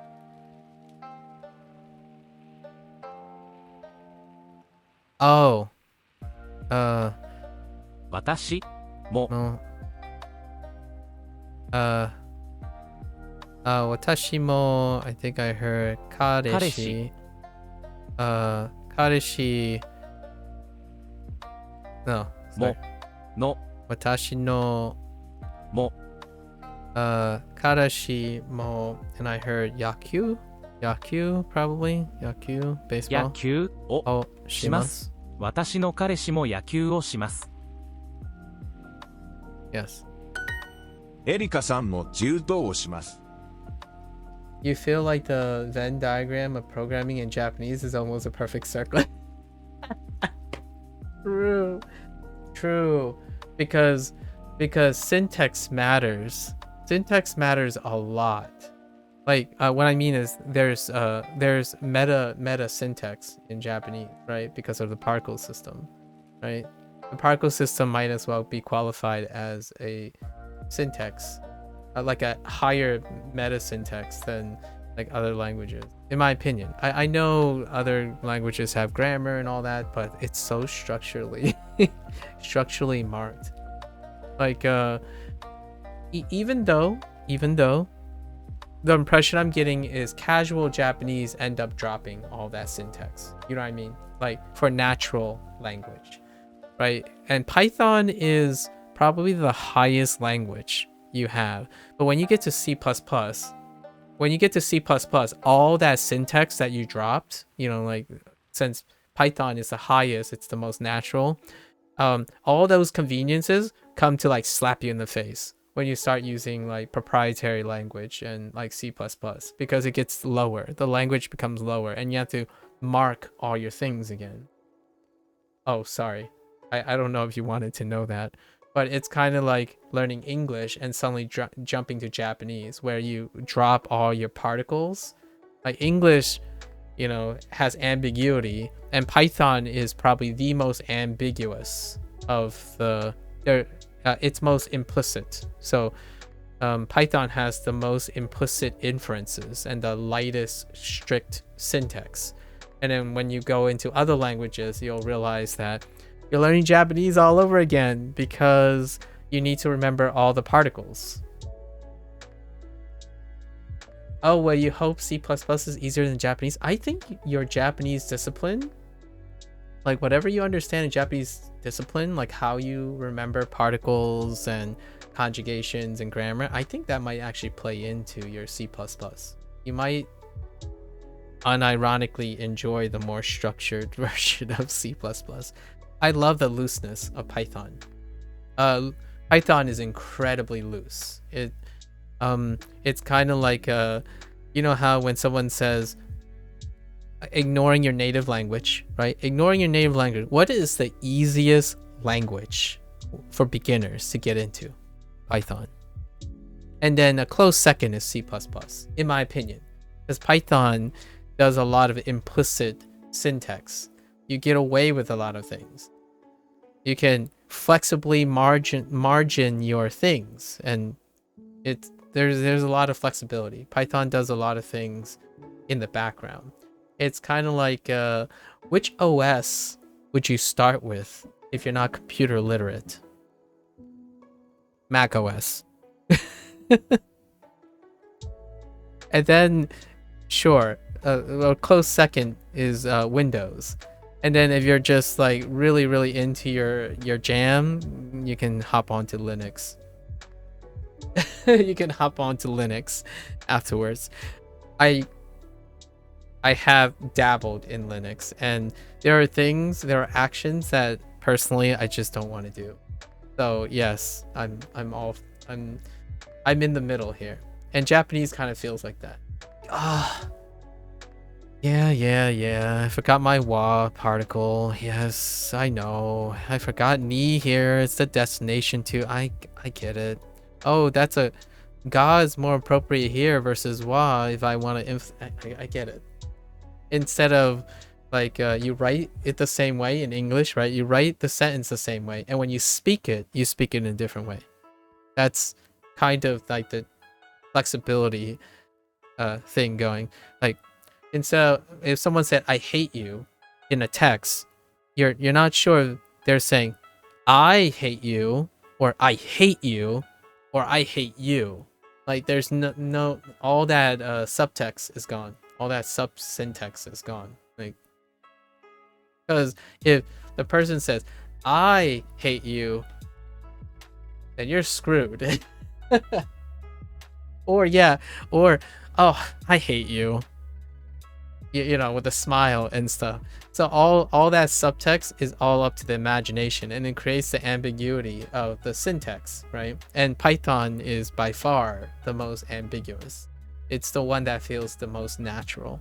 Where when you become more and more casual as a native speaker in both Japanese and English, because I know when we set the seiken, right? Seikin, you can drop particles in casual speak. Like it gets even more casual. You start dropping particles, and that's kind of my example of Python compared to C++. It's a great learning language to begin with. It gives you all the foundations. It's Duolingo. So Cal, I'm sorry. I just realized that's how I learn. So I start with the foundations. That's kind of what I mean. Like that's kind of what I mean. You have to start somewhere. And I would still, in my opinion, if I were to get someone into comp sci, I would start with Python. And Python is, guess what? Guess what's the highest, fastest growing, and most adopted language right now? And because of its trajectory, it's #1 now. It's Python. So Python had way fewer years, and its growth is bigger. Yeah, so you're on the Duolingo of programming. Yeah, Python is the Duolingo of programming languages. And guess what? That's fantastic. The reason why things are popular is because, generally speaking, they're approachable. They're closer to the social norm, the entry point. So yes, they're going to have a glass ceiling in its flexibility, but you can always dive deeper if you wish, right? And that's how I treat Duolingo. That is my counterpoint to Duolingo. When people ask, is this your primary tool? My answer is yes, it's my primary tool. My primary tool provides the foundations on which I build my exceptional skills on top of. What does foundations mean to you? Well, my foundation is something that actually gets me and keeps me learning a language and be curious about it. So it's Duolingo. My programming language is Python. I started with Python, and it translates into C++ with like a lot of interference, right? You're gonna have to relearn certain things. Like English into Japanese, you're gonna have to juggle certain things. So I associate all of them instead of deconstructing all of them or unlearning Python to learn C++. It's not how I go about it. And then there was Perl, R, MATLAB, right? Lots of other things. R especially is so specialized that I only use it as a function, right? Like I only download packages of R and then run R because it's science-specific data modified language, and I have no idea what's going on there. Legitimately, it feels like I'm reading Sanskrit with zero Sanskrit experience. I'm like, someone comes to me, is like, this is all you have to say. It's like, thank you, download, and execute. That's basically using macOS, right? Because macOS is glorious. And if you're not into understanding the bells and whistles of how to use your OS, macOS, make your life easier. You can dedicate your positive stress that you can acquire in life elsewhere. Use macOS. If you kind of want slightly more flexibility, Windows is fine. And then if you just want to spend most of your life using your OS, then okay, Linux is a good place to start. You could argue also Chrome OS, Chromium, because you can take the open source of whatever Chromium is and build upon that. I mean, that's like kind of building your own language at this point. You might as well start there. Fun things. Fun things. And you said you were just doing the same old, same old. I've got a lot to say about a lot of things. I would say my life's job is to make other people be interested in what they're doing. I hope you look forward to the Anki version of programming. That's C++. Actually, I think the Anki version is closer to...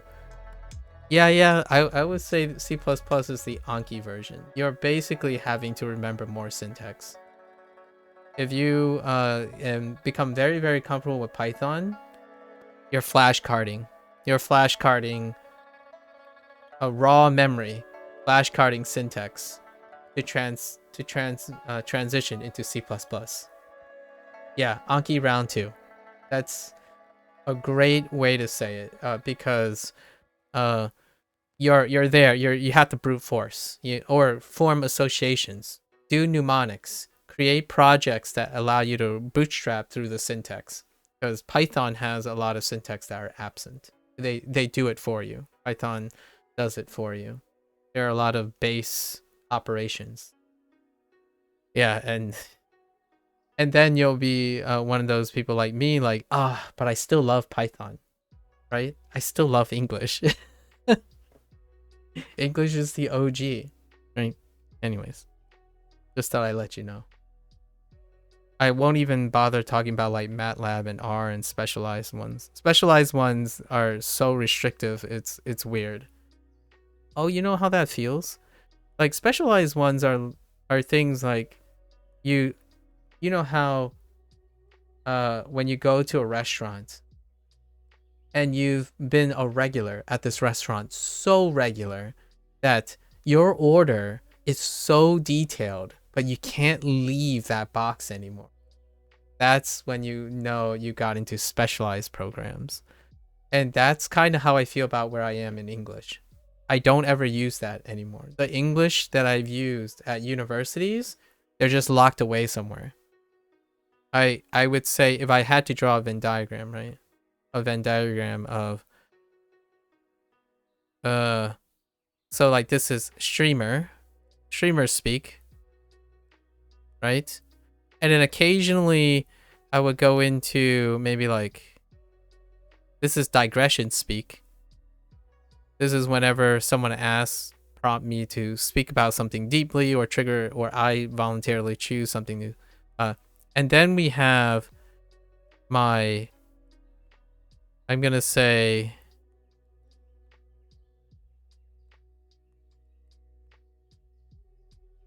like this. And this is my professional vocabulary.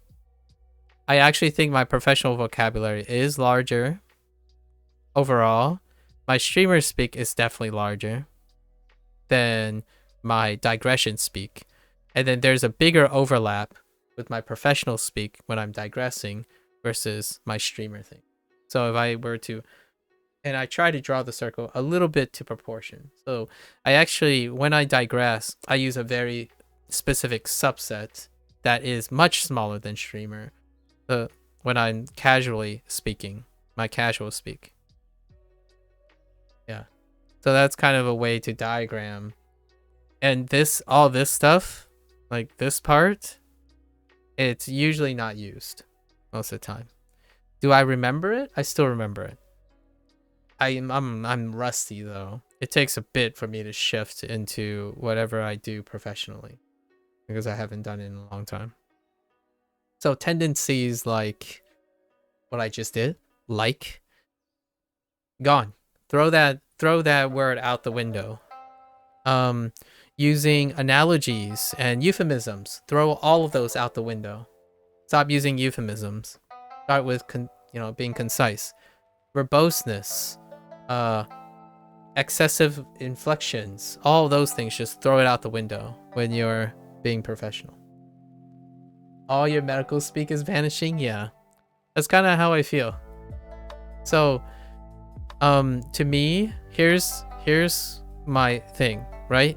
Yeah, beginner. These are the stages, in my opinion. in terms of like skill acquisition.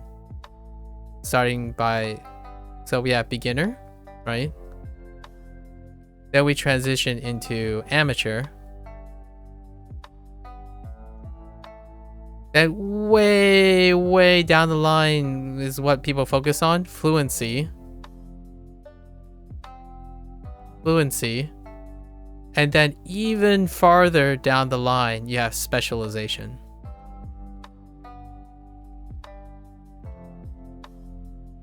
That's kind of how I feel.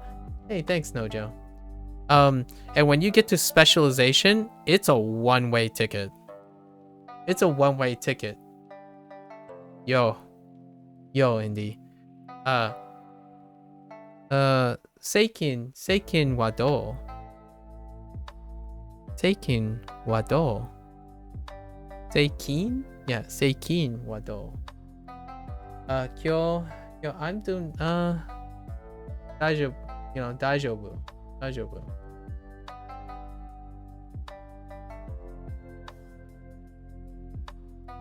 We're on a slight digression, but not really.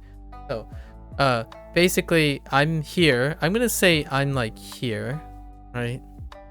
Eventually, I'm gonna get here, and I don't want to do this long trek here, so it doesn't matter to me, in my opinion. So as long as I'm somewhere here, we're good.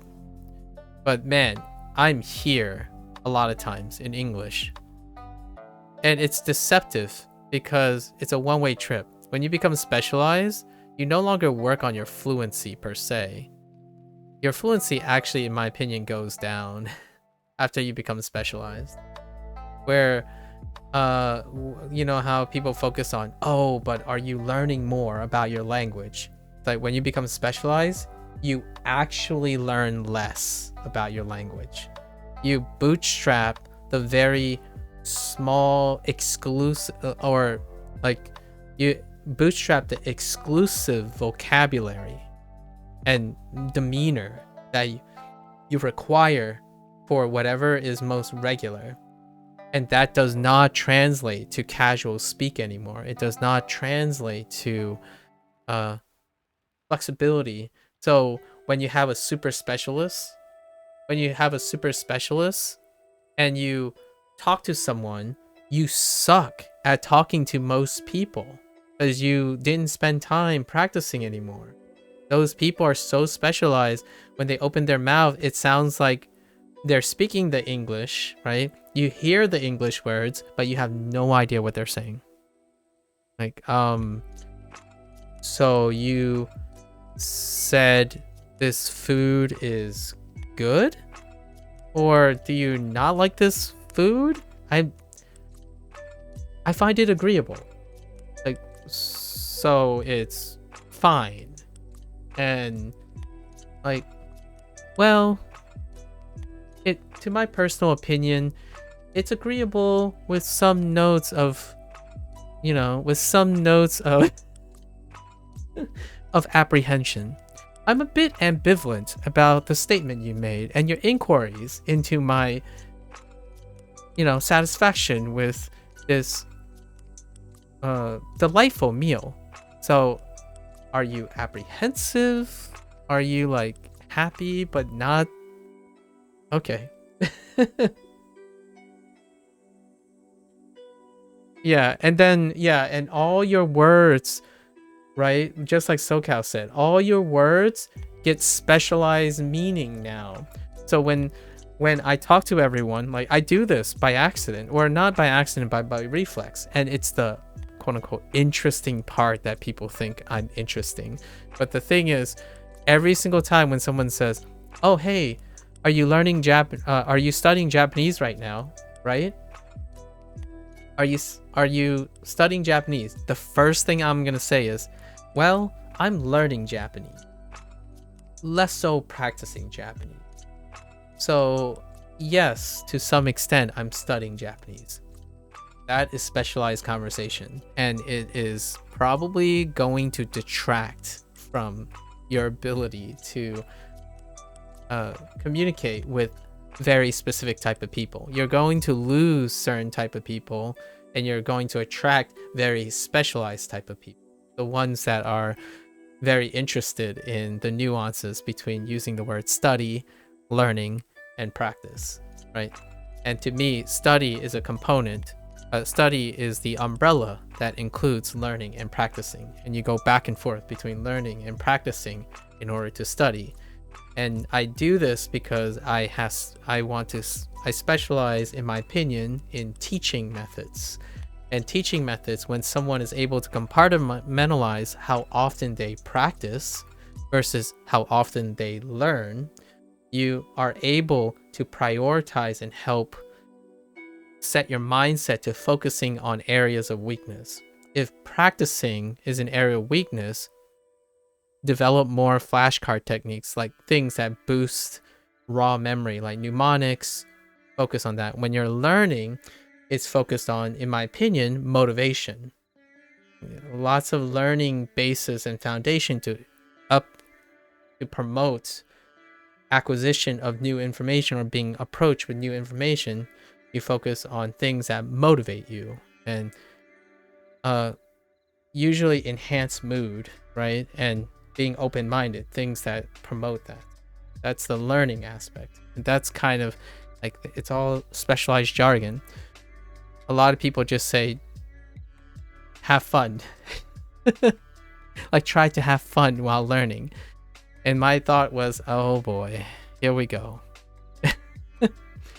Yeah. Isn't it interesting that most Japanese schools are specialized by high school? Yeah, I know, right? It's early specialization. Yeah. Early specialization. That's a great topic, by the way. And even European systems are arguably slightly faster in specialization than the United States. I haven't specialized. Okay, just to give you a slight nod, I haven't specialized until nearly graduating from college.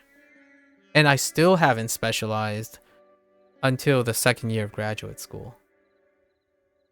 So, and my education was liberal arts. My background was in liberal arts institutions. So while they constantly say, oh, I need to specialize, they're constantly emphasizing multidisciplinary ideas. You are promoted to have non-specialized thoughts in order to prop up your specialized, slightly more specialized things. Like, one of the things you have to do is, if you're a biologist, go sit in a chemistry seminar. It's tough.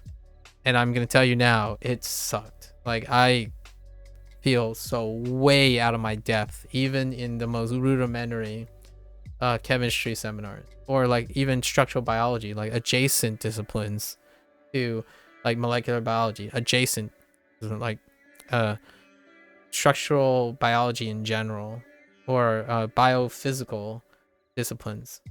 That's just kind of the nature of it. It's not a bad or a good thing. It's a human condition.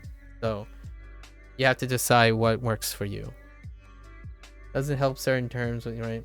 Sounds complex. Isn't this sociology, like being complex versus what people understand? Psychosociology, yeah. Psychosociology. It's borderline philosophical too.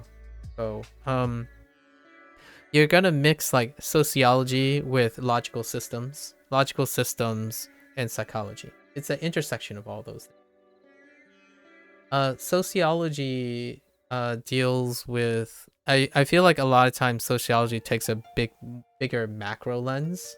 So here's a group of people, the characterizations, the associations that you can glean from a larger macro lens, and that does reveal things about, and I'm only speaking from like only 1 year of sociology, so sorry, I'm not a sociologist. However, I did, as part of my liberal arts education, I wanted to know a little bit about sociology. So I had sociology, had psychology, had philosophy, and logical systems. And all of them, I feel it. The things that are coming out of my mouth is an amateurish 101 understanding intersecting all those disciplines. Yeah. Oh, your degree was in psychology? I spent my secondary like interest was psychology. So I had a longer stint in psychology as a fun hobby thing. So my psychology doesn't go beyond like 201, right? 2 years, like second year psychology. And in sociology, 101. Sociology 101. And then I took a side thing on like philosophy and logical systems. So it's my comment just comes from a blend of all of them. So yeah, some of the human condition stuff tends to deal with the intersection between psychology and philosophy, right? That I'm talking about, where you have this duality between specializing and generalizing. And it kind of sucks, but I think it's fun. Some days, you know, maybe the next 2 years you will specialize in a skill and give up some of your generalized skills, right?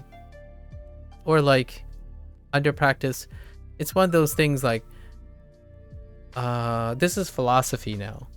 Maximalist. Like, I'm not a maximalist. I feel that is a very unattainable and unhealthy philosophy for myself. So if you're looking for a maximalist, you're probably looking for that guy that's chugging caffeine routinely every day on a really fixed schedule and like trying to hold on to all their skills habitually at the fear of losing any of their skills, and you know, have a schedule that marks every single 30-minute pace of their entire lives. That's a maximalist, and I'm not one of those people.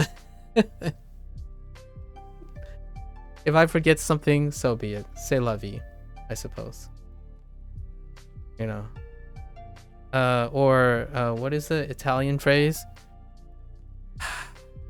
I'm gonna say la dolce. It's like la viva dolce, something like that. Gotta live in the moments, you know. Pick up what life has to offer instead of being a maximalist. When you're a kid, though, the younger you get, if you grew up on the internet, you're a maximalist. It's kind of hard not to feel and conditionally be, you know, behaviorally conditioned to be, or cognitively even, be exposed, mirror exposed, right? Oh man, since you have a degree in psychology, that means the terms that I've said sometimes you're okay with, because I only have like 201 experience in psychology. So when I'm throwing around like the Kruger-Dunning effect, you gotta nerd it up with me, Indy. What the heck? Why aren't you using that psychology degree, huh? Come on. You gotta throw in your mirror exposure and your confirmation bias. Come on. This is how I retain my psychology. I always talk about it. Heckin' psychology degree. I'm getting hustled by Indy. Heckin' psychology major. Like, what the heck? And not even throwing in like things like you know, your classic psychological behaviorisms. And so have you taken logic by any chance? I don't know if when you were in college they offered logic as an elective, or just an elective. I really like logical systems too. It's a great complement to psychology and philosophy. I don't know, here's a stereotype. You want to know what logical systems look like? You know, when people say A plus B equals C, but if C equals B, then what is A? Or like, how do you prove A given B and C, where B is A and C is A? Things like that. Just whenever you see these kind of things and then you're using it to like sort out your logic in things, that's kind of a really, really trite, unfeeling, superficial, tip of the iceberg representation of logical systems. Some people actually use this to be impressive, but generally it's not how that works. Like, for example, if A equals C, And, you know, tough questions like, if A equals C and B equals C, does that mean A plus B equals C? This happens a lot. And when you think about this, right? If you think this makes sense, it's called a leap of logic. Fun, huh? At least I call it a leap of logic. You know what the leap is? The idea that A and B do not affect each other because they're both C's. Right? That's not true. Right? It's a leap of logic because A plus B, it could end up with two C's. Like it could double the effect, for example. Or A plus B. Yeah. So what I mean is this stuff, leap of logic, helps with science.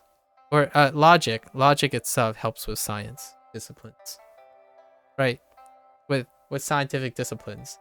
Like for example, if you notice that goldfish owners, if you have an increased goldfish owner in a state and there are more baseball home runs, baseball owners, how do you explain this? Right? And that's kind of like A equals Z kind of deal. Or A is associated with Z, but Z is not associated with A kind of thing. Like it's one directional kind of thing. There's a lot of examples. I always like the goldfish example because it's either sociology class. If you go into a sociology class or a logic class, that whole causation does not equal, correlation does not equal causation thing, right? That stuff is generally at the foundations of logical systems problem. It's a logic problem, not necessarily some greater scientific profound ambiguity thing.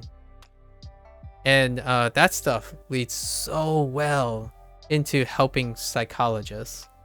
Like when you understand someone's leap of logic, you can help them so much better. Like for example, now we think of just a little slight more digression about how when someone says, I'm depressed, right? And you ask them, you have to ask the correct questions. Like what questions you start with? Like, for me, I would start, how do you describe your depression? What does it look like? Right? And you can say, what does it feel like? That's fair. So instead of falling in the leap of logic, when you have a leap of logic, you'll phrase your questions in a way that it's either yes or no, and it's pre-selection bias, right? You're gonna say something like, oh, how are you addressing your depression? You took a leap of logic. You're assuming that they are being able to address their depression. You haven't even asked what nature the depression is. So you're axiomatically flawed already. Your axiom is flawed, as in your premise. Your premise is flawed. You have no idea what the characterization of the depression is yet before you make some presumptions on the state of their depression. So that's kind of the idea, right? If they are able to express what their depression looks like, you can establish if they actually know that they're depressed. Because the first logic, you would say, the very first step, which by the way, logical systems, great for comp sci. It's absolutely amazing for comp sci or any form of scientific discipline, because you need this logic. Otherwise, your computer code is going to break down in logic. So the first thing you have to know is, do my patient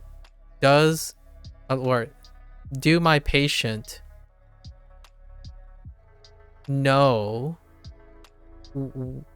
what, if they actually can tell if they're depressed? You have to establish that, because the axiom is you're accepting that they know that they're depressed. So you have to establish if they're aware of what their depression looks like. And that's where you can start inputting your experience, if you can characterize the depression first, instead of trying to promote a solution on which you have no basis, right?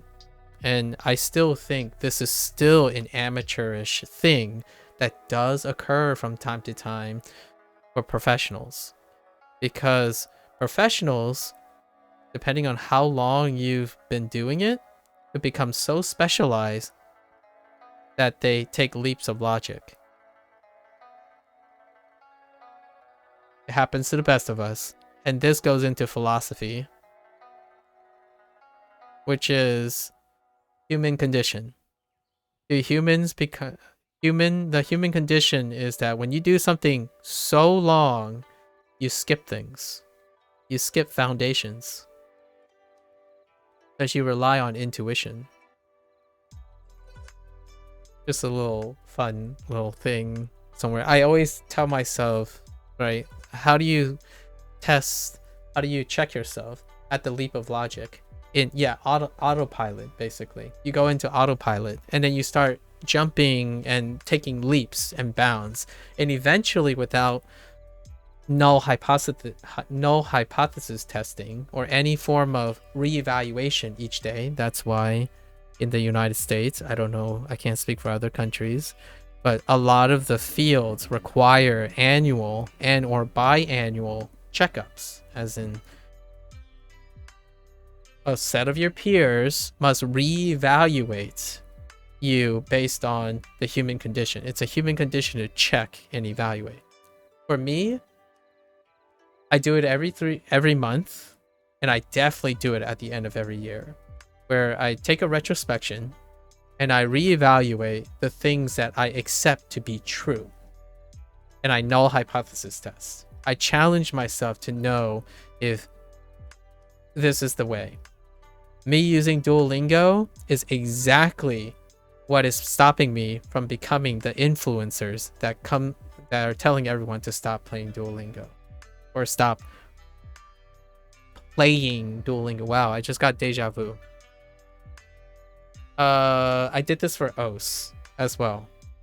The rhythm game OS. I think I had this exact same framework for the discussion on how to practice for performance versus practicing for enjoyment. And that's how I was training in OS. So I had this exact discussion about how to null hypothesis test. As in, you are only as great as if your complacency continues to support your success. If you become complacent and you're successful and you stop becoming successful, then it's a midlife crisis. You'll hit a midlife crisis because you have no foundations to fall back on anymore. You are so specialized that when you fall out of your specialization, you have no idea what to do with your life anymore. And you know what? I'm here for you. That's kind of what I want to do, right? That's the goal of having someone who's able to do this. The trade-off is I don't become a master of a lot of things, right? The whole idea of staying in this mindset is to not become a master in things. You will become complacent over time yourself. So whenever I stream, it's an opportunity to always be out of my element. I am constantly incompetent. Quite incompetent. I don't think I stream things. Yep, never become a master. No, well, I like other people to become a master, but I want to also be their safety net, right? Like, That's kind of what I want to do. I love when people, on YouTube, they're like, oh yeah, the fastest runner in the world and stuff. I also believe that there are people in this world, in society, that balances out those people who fall, right? So it's nice. I like to think those professional athletes and those super talented people have a network of support, a support network that voluntarily uses their skill, at the same time catches them when they fall.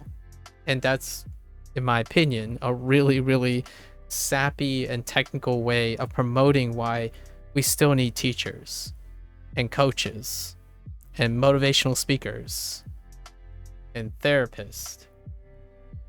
It's to catch the other people who are doing extraordinary things. However, in no way do I ever covet or envy or feel jealous. Well, I kind of envy, but be jealous of people who are extraordinary, and I'm only helping them to become extraordinary. And in fact, if you are in my mindset, the greatest joy is to see someone fall and you hoist them back up and they slam into the sun like Icarus and then blow up the sun because they're so talented. That kind of thing. I slammed into the sun and I melted. I talk about that analogy all the time. I didn't just fly towards the sun and fell back towards Earth. I plunged into the sun and burned like crazy. I do believe there are people who fly into the sun and they like wield the sun. Anyways, the power of the sun in the palm of your hands, right? Hats off to easily one of my favorite Doc Octavius, right? Doc Oct. I really liked Alfred Molina's portrayal of Dr. Octavius. Anyways, really fun topic. Wait, do you use your psychology degree now, Indy? And like both? I'm curious. The autopilot mode, man, dangerous. It's dangerous. It has its perks, but it's also quite dangerous. It's anti-pleasure. Autopilot saps the life out of activities in your life. Hence why, if you tell me that you're just living life and you're doing the usual, I'm gonna stop you right there. I'm gonna make it sound like your life isn't so usual. That's what I'm here for, I suppose. I think it takes another person to make another person feel more like that their life is interesting. It helps. I tell you now, affirmation in any sorts of the word that isn't directly interfering with someone's level of meritocracy. So, like for example, acknowledgement of someone's job and daily stuff is not necessarily making them more lax or relaxed. Like a lot of times people have this stigma where if you nurture or continuously say good job and stuff, you can cause them to underperform, right? They become complacent. That's if the compliment is directly talking about the performance. The thing I'm doing is I'm making you interested in telling things about yourself to other people. It has nothing to do with, I can't tell if you're performing well or not. I'm not asking you if you're performing well. I'm just saying the thing you're doing is something I'm not doing.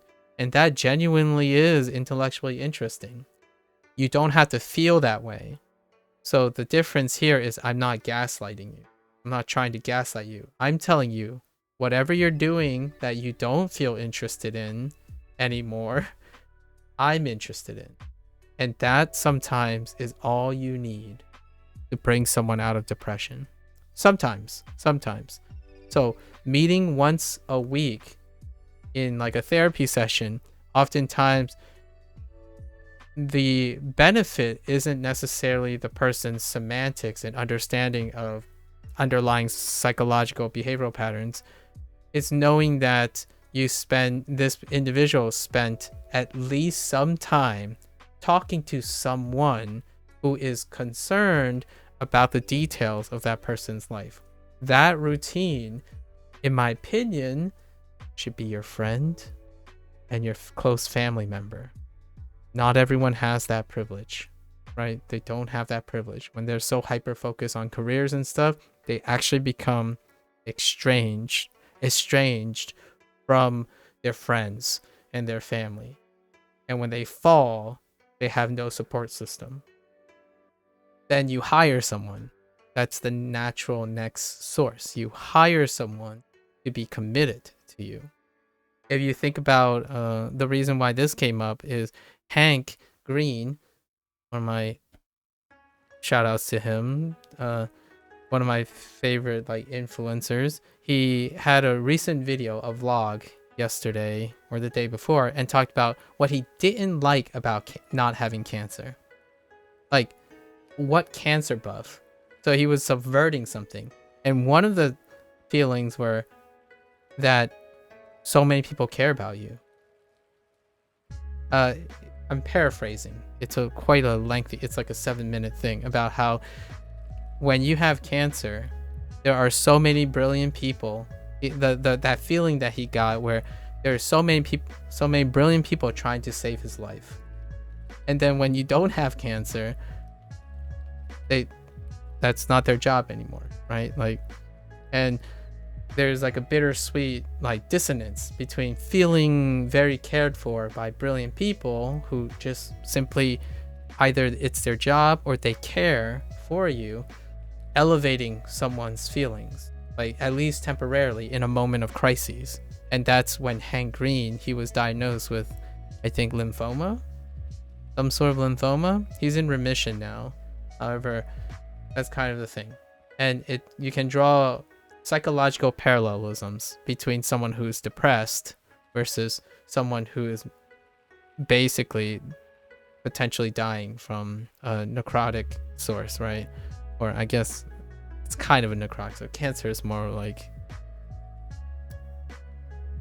not necessarily outside force. Hey Lotus, how's my day? My day is pretty good. I'm surprised you didn't ask me it in Japanese. How are you doing? It's been a bit. Oh, by the way, you're my friend Quest Duolingo guy, right? You're Blazing Kin, right? Or was that not you? I feel like that's you. Sorry, I was in the middle of a fun talk. All this, by the way, all of this came from me watching a 7-minute clip of Hank Green sharing his thoughts, and YouTube thinking that I'd be interested in this rambunctious, what seemed like a Japanese American saying that you should not do something, and one of them is you should not waste time in Duolingo because apparently her argument is it's 2024, stop using Duolingo. That's legitimately the first sentence. It's 2024, stop using Duolingo. And then she said it doesn't teach the natural way. You don't get to learn, the first thing you have to do when you learn Japanese is you learn your hiragana, your katakana, and start learning kanji. I'm going to be telling you now. Do you know what's funny about that argument? With all due respect, I'm going to call you out on this. You did not use Duolingo in 2024 because in 2023, you learn hiragana, katakana, and kanji. So, arguments, please. I mean, I understand though. To be perfectly fair, or trying to be fair, it's a YouTube short. I'm sure it's part of a longer video with her counter arguments. But right after that, the next 30 seconds, it's a plug of how she has a video that recommends 5 other apps that help you learn. Fair enough. Sure. I mean, And at the very end of the YouTube video, she brushed it off, doing the whole like, oh, but this isn't important. It's like, well, okay, well, if you're giving me the impression that learning language is not important, then don't recommend channel. That's what I click on, because I'm here for people who take language learning seriously. It's so awkward when someone's saying, oh, I have a video that tells you how to really learn, but hey, it's not that, like, whatever. If you want to use Duolingo, I don't understand. If you're following me, then you shouldn't be using Duolingo. And I'm like, okay, well, unfollow. I didn't even follow her, but it's YouTube algorithm. So what I can do is I click don't recommend channel. YouTube Shorts were supposed to recommend me bilingual people who just like learning language. So if you can't even meet that bare minimum, I guess I can manually say don't follow or don't recommend. I mean, she said it herself at the very end in the last 5 seconds. Like, yeah, if you're following me, I don't even know why you're using it. So then why spend a YouTube short talking about it? There's so many leaps of logic. I can't process it, but it kind of got my what's the phrase? It got me really interested. It continued to promote interesting arguments, so I'm coming up with more and more counterpoints, and that's kind of an interesting experience. Yeah, it's always a plug. Duolingo's bad, but my Japanese learning content is great. I'll teach you the real Japanese. Oh my gosh, that's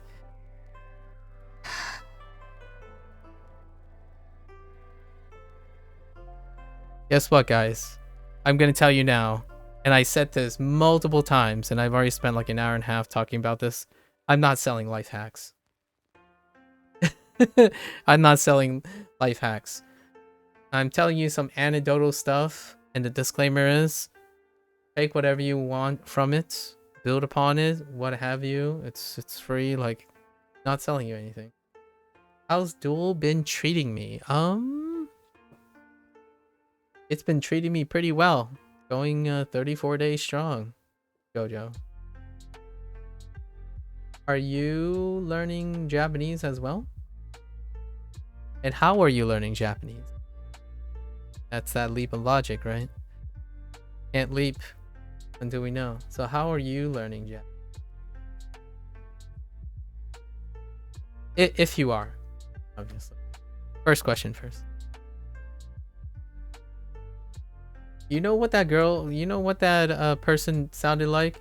The whole like, oh yeah, I'll show you the true way for fat loss. Buy my supplement today for a cool price of $15. It's $1 less than my competitors. Just $1 though. It's like, but that's still cheaper than the competing product. Racing less because your phone broke. Oh, I'm sorry to hear that. You're planning a vacation, and I still try with some videos. Nice. That's a way to make up for it. And by vacation, I'm inferring that you're going to Japan soon. If I'm putting one and one together. Where like you're still motivated to constantly learn. No? Okay. All right. Oh, your phone is broke, but you're not going to replace it because you're planning a vacation and you don't have enough money. Or you're budgeting. You're budgeting because you want to still go on vacation and not splurge on a replacement smartphone. Got it. That was in relation to that. Got it. Well, I hope you can go without, I mean, I haven't heard that before. You're a super person. If you can go without a phone. Dang. How's the disconnect life? Oh, you got a backup or like a one that you kept. Old Huawei. I only use it for WhatsApp because the phone's bad. so funny that you're using it for the WhatsApp and it's a Huawei phone. I don't know where you are in the world. When I think of WhatsApp, I think of very specifically a particular like a demographic group. You're going to Paris for a week. Wait, in a week? Okay.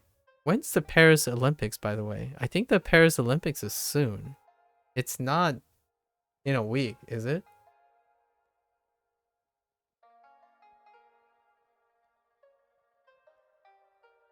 Because Paris, right? Paris 2024. Yeah, the Paris Olympics is going to happen soon. Ish. I don't actually know when the Olympics take place. Maybe sometime in the summer. Okay, so you're learning French because of school. Tell me something.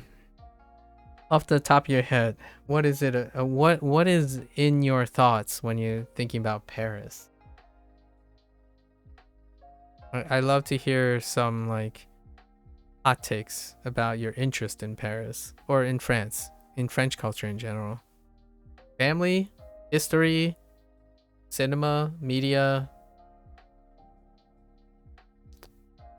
spirit animal. I mean, spirit culture.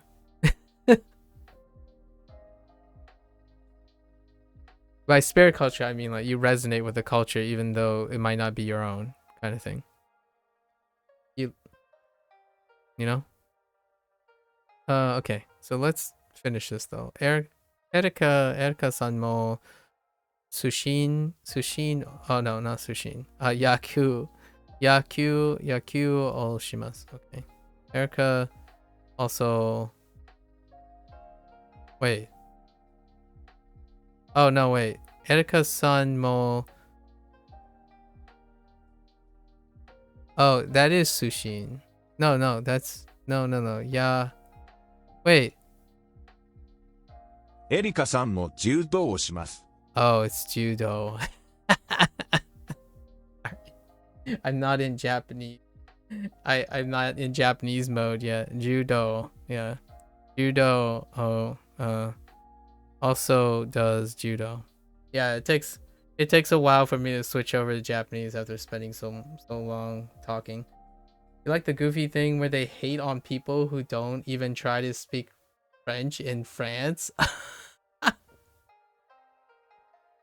Your endearment point just went up by like, you just got, that's a 10 out of 10 comment. I actually quite like that. That's so awfully specific and identifiable. It's so identifiable.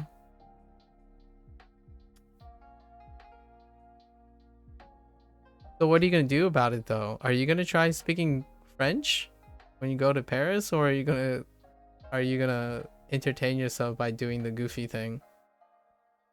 Hey Indy, you try talking back and forth on complex Americanisms and psychology and then go back to doing Japanese. I know you stream.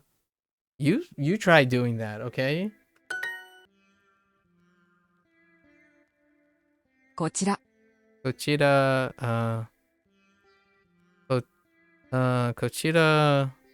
はアンドリュー。アンドリュー Yes. です。 Oh wait, I could do something else. Oh, sun. Right. You sometimes they want sun in here, but they also accept non-sun. Yeah. Nope. College taught me to have a one-track mind. What kind of college did you go to, Indy? Oh, Indy. We're talking to Indy. I'm talking to Indy in chat. He knows. He's far more experienced in Japanese than I am. Far more experience. He also has a psychology major, apparently. To my surprise, I suppose. To my pleasant surprise, he has a psychology major. I haven't spoke to a psychology major in a long time. Especially one that doesn't sound like they're trying to gaslight me 24/7. No, he's not a well, we don't know yet. That's a leap of logic, but are you a psychologist? 你好，你好，你好，你好，Jojo，你好。你今天做咩嘛？你今天 busy 吗？ I know. We're talking about indie. This is a multi-layered joke. We're talking about internet experts. Indie. 你好。你好。We're talking about the people streamers meet, obviously. I actually think that's gaslighting. A psychologist would be an expert at gaslighting someone. Oh, true. They would be an expert at gaslighting as long as they don't make the disclaimer of it being anecdotal. So if they're not using the possessive noun, it would be gaslighting.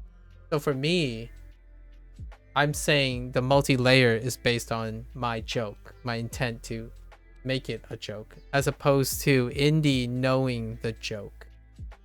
Like, and instead of insisting that Indy should know the joke, I'm suggesting that I am making a multi-layer.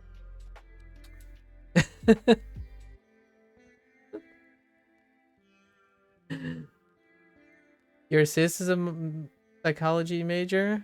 Interesting. Man, we got all sorts of psychologists here. She's 14.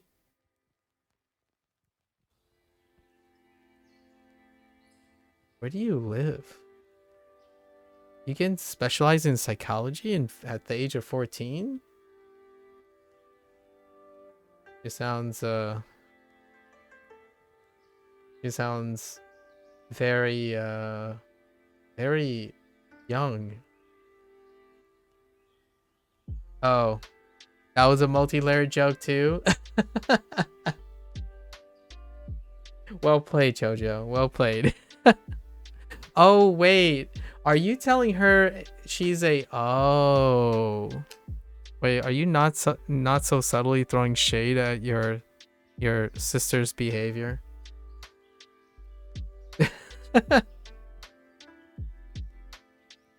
Are you throwing a very not so subtle shade?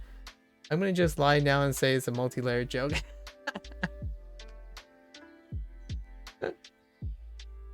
Yep, just learn how to manipulate and con. Don't even have to go to college. Rip. Here's the fun thing.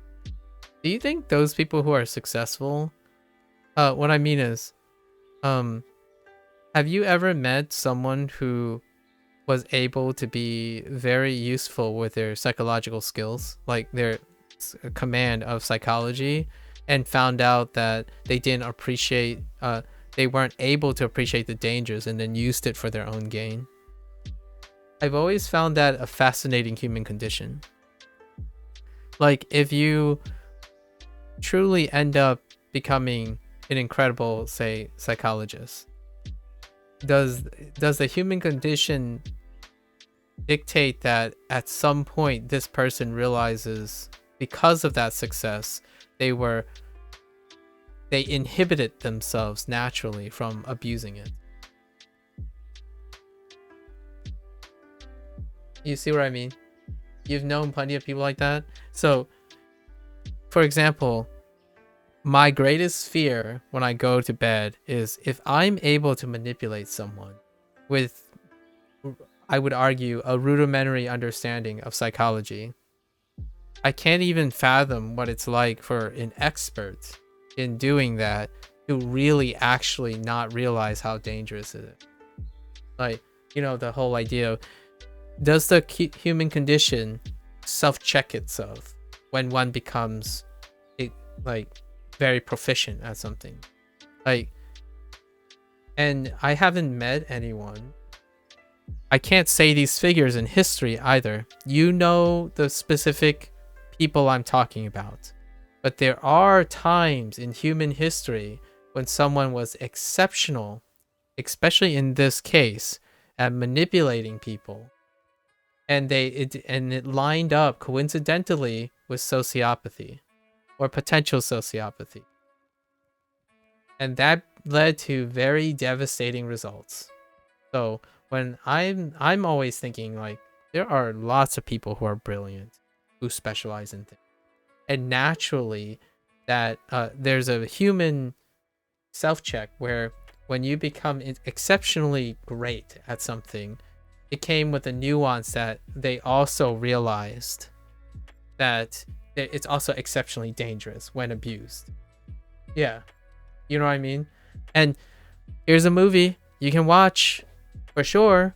I haven't watched it yet, but I love the story of Dr. Robert Oppenheimer in the Manhattan Project. Right?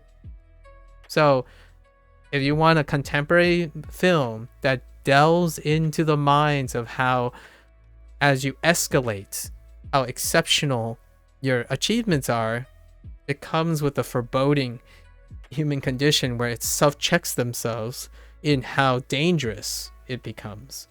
So the Manhattan Project is a wonderful like if you want to read a documentary about a group of people who have achieved greatness but at the same time become daunted, and rightfully so historically, by their achievements. That's how I philosophically come to terms with the idea that I believe that human nature has a human, like a standard human condition where when one becomes extraordinary enough, they realize the dangers of that too.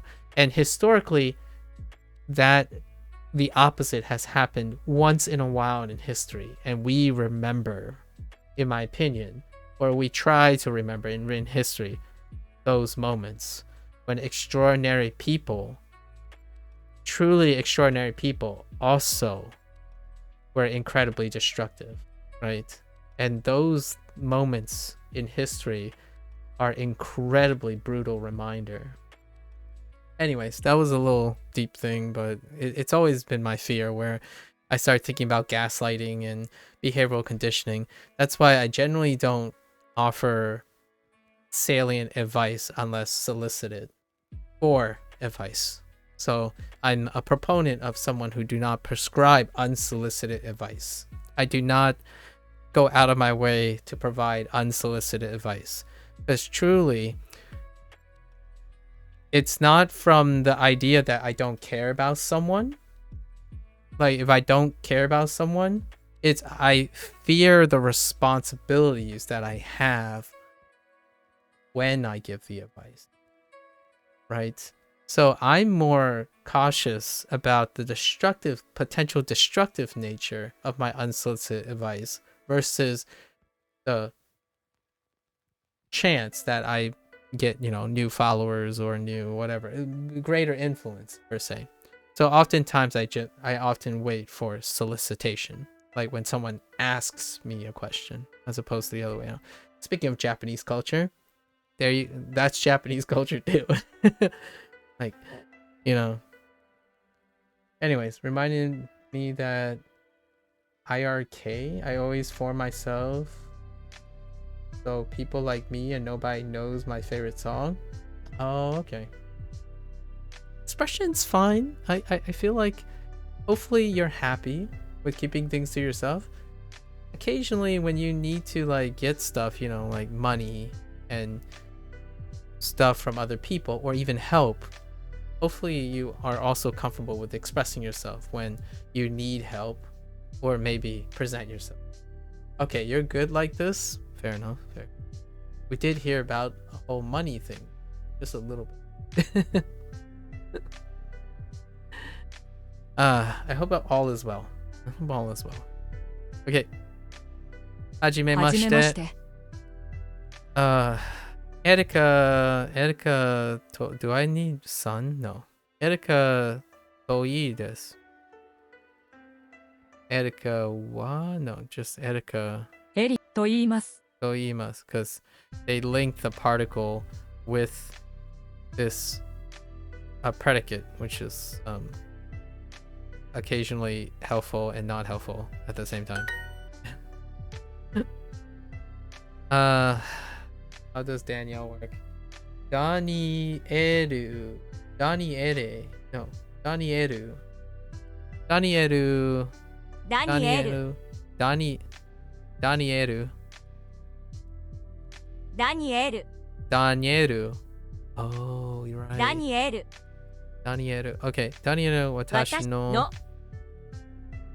はは私の boyfriend.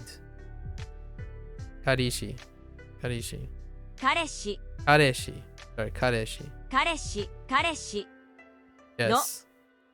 の Where's my desk? です Oh. I forgot the honorific. They accepted it without the honorific. I just noticed. I'm pretty sure I left out the honorific. Bad. Okay, let's keep going. いいえ、ベトナム出身です。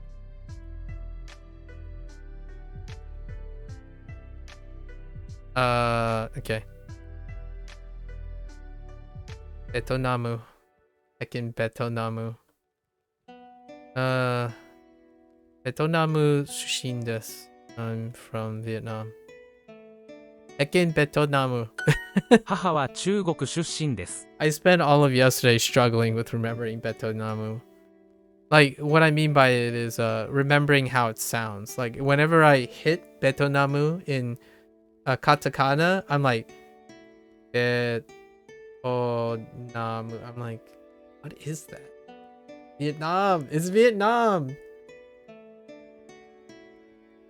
Yeah. Burajiru. Fucking Burajiru. That took me two or 3 days, like straight of Burajiru. Over and over again. Say, oh yeah, okay, yes, Burajiru. What's another one? That. Betonamu and we still have the restroom situation, right? The restroom situation, and that's in hiragana. The otearai, right? Otearai. I mean, it's okay now. Just when the first 2 or 3 days, that was a little rough. Otearai, or is it atearai? No, it's otearai, right? Yeah, it's otearai. Don't you at me, Indy. Shut up. Converting things to kana is a skill of its own, dude. Yeah, I was saying aterarai so many times. Every single time I'm like aterarai, and I'm like, oh, son of a... it's otearai. You know what's the sad part? I actually see the kana. I actually see the kana as otearai. So if I wrote restroom, I wouldn't mispronounce restroom. I think that's the more frustrating thing. Yeah, the honorific. Yeah, that's how I remember it. That's how I remember it now. Especially when we had the conversation. I don't know, Lotus. Was it you, Lotus, Indy, when we talked about osake? Right, osake. When I saw it in like some people's YouTube videos, when you're ordering like at a bar or something, osake. So yeah, exactly. So that's how. And then you reminded me again that otearai also has the o honorific. Someone said "oh butts." Who said the "oh butts" thing? Where like one of the katakana, I think it was a katakana. Basically it was honorific butt. It was like an honorific on butt, but not really. Oh, that was you? Yeah, that's right. It was you, Lotus. Yeah, Oshiri. Oshiri was hilarious when you said, "Oh, that's a honored butt," and I'm like, "Ah, yeah, that's what I remember." Me without a cap? Yeah, my hair. Once my hair grows out, I stop wearing it. I will be wearing a cap every time I wash my hair, though. It keeps from my hair going crazy. But yeah, and what I mean is wash my hair with shampoo. It gets really frizzly. But yeah, I usually have a haircut once a year, and it's like pretty much all off. So yeah, it gets a little weird when people see me with a cap in my cap phase, but generally I have a cap phase. Now, maybe twice a year, once a year, my hair gets really long. It gets really long. Like, what I mean is, it becomes a pseudo mullet for quite some time. I usually get a haircut when winter is subsiding. When winter starts subsiding. Somewhere in January, February. So this is the beginning of my hair. Katakana is the reason you started learning Korean. Can I get more details about that? How did katakana lead to starting Korean? I did hear about Koreans characters though. I think the Korean language's characters are pretty interesting. Someone did a slight deep dive into how the shape and stuff is what do you call it? It's, I don't want to give you the idea that it's like phonetic, but it's like it's a descriptor thing. You hate katakana? Oh, that's why you started Korean. Okay, so it's more like, oh, I see. Yeah, Milo. Hello, Milo. Yeah, exactly. The shapes tell you how to shape your mouth. Yeah, exactly. That's what the deep dive was. Like, someone started really going into like how it is, right? How it is. So that's pretty cool. Yeah, I did, Milo. Only like 4. I ventured into Korean a little bit on Duolingo. It looked very easy compared to Japanese. Oh no. You're comparing languages now. Oh no. You elitist. I'm just kidding. That sounds like you're on your way to mastering Korean. Or I guess there's another premise. Korean Duolingo is not too hot or something. I don't know. There are a lot of moving parts here. That's sub back her contagious sabbatical contagious. I kind of see it as a contraction between sabbatical and contagious. You already listened to K-pop? Oh, so maybe. Oh, why did I say K-pop like that? Sorry. You already listened to K-pop, so maybe it'll capture my attention. I see. Listen, Indy, I know you like singing. I want to hear a voice sample of you singing Yoru Shika's Haru song. That's my jam right now at the moment. I wake up to it. For a while it was a different band, but man, that song. Which song? Yoru Shika. It's exactly how it sounds. Yoru Shika. Haru. Spring. Haru. That song is Yoru Shika is largely like, if I had a primary go-to, it would be Yoru Shika. The singer's name is Suisse. Suis.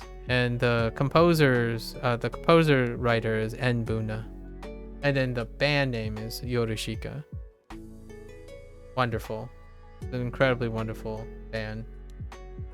You also listen a bit.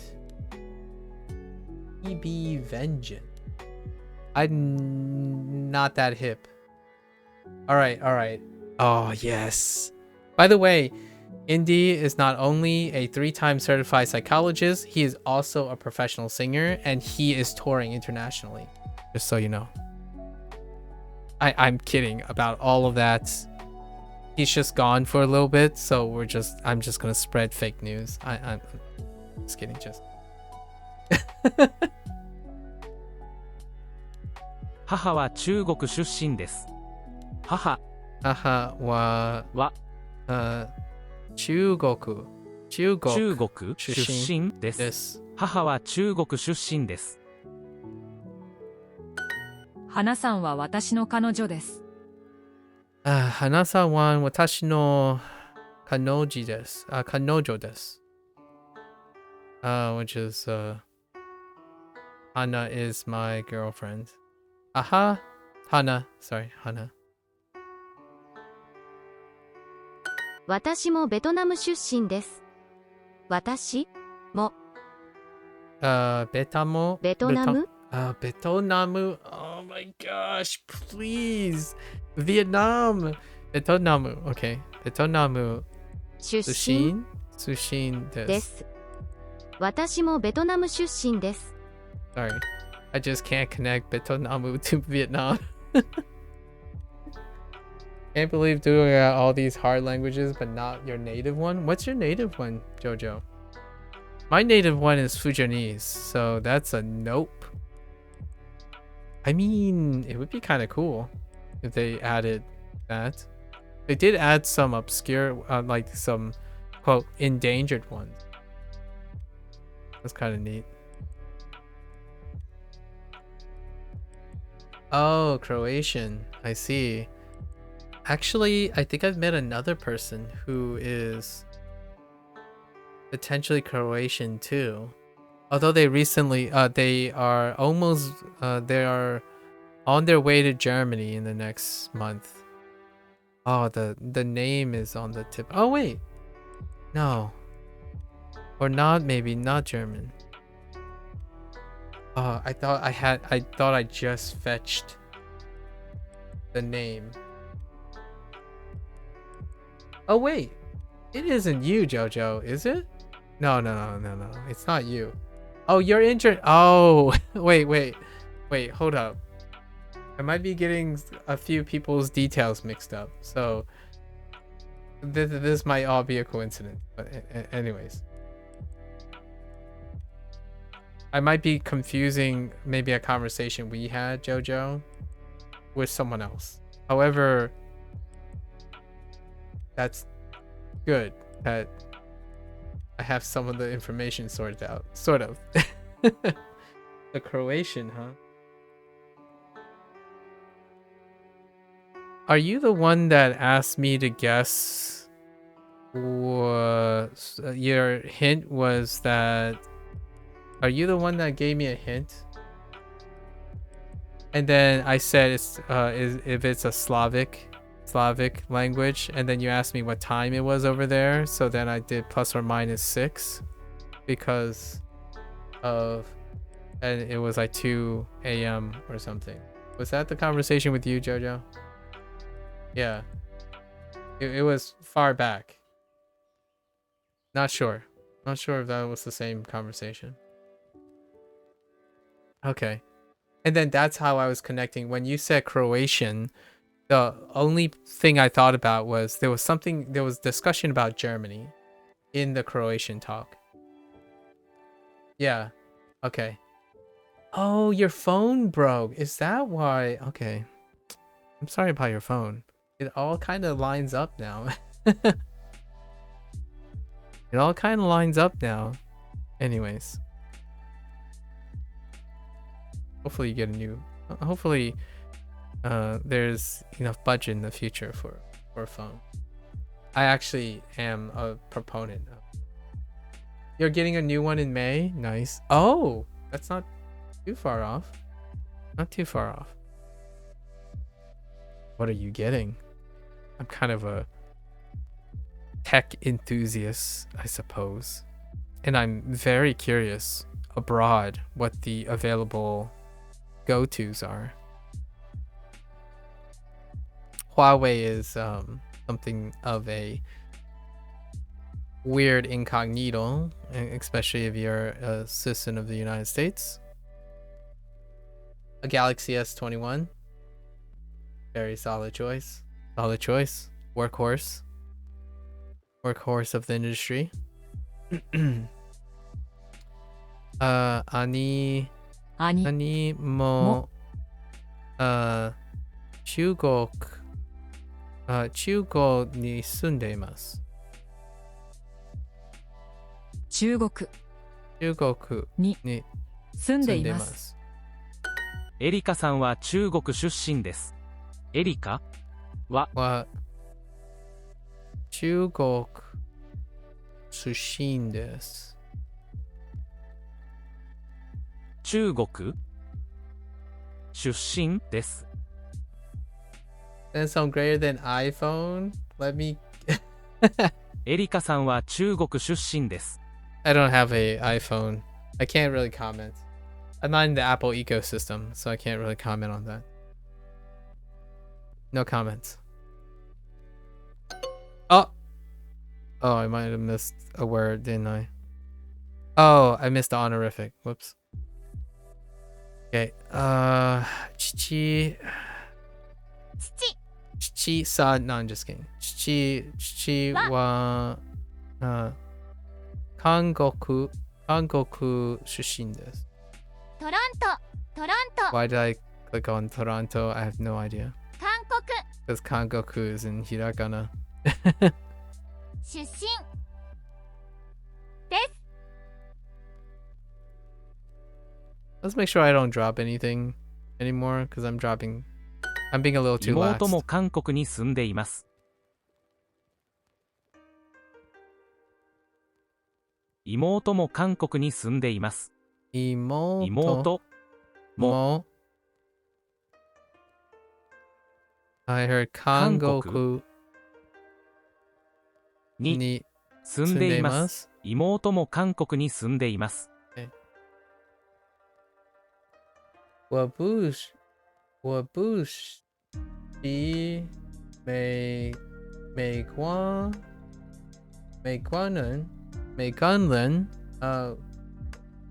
I don't like 美国 people. You don't like Americans?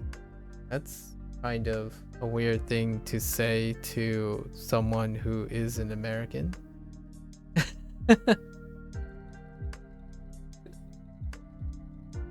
Oh, you're not American. Oh, that's what that's saying. What bullshit? Oh, bullshit. Oh, yeah. But bullshit. Never mind. I got something confused. Never mind. I added an extra syllable. You ain't that racist?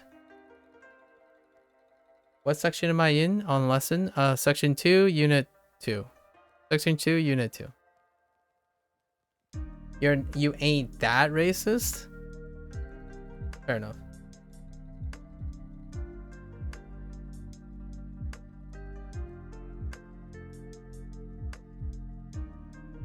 Subtextually, yeah. And hey, at least you're self-aware of your prejudices, I suppose.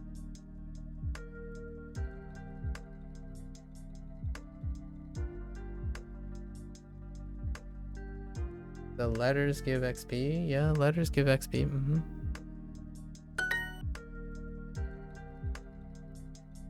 So, Erika は中国出身です。中国 Wait. Yeah.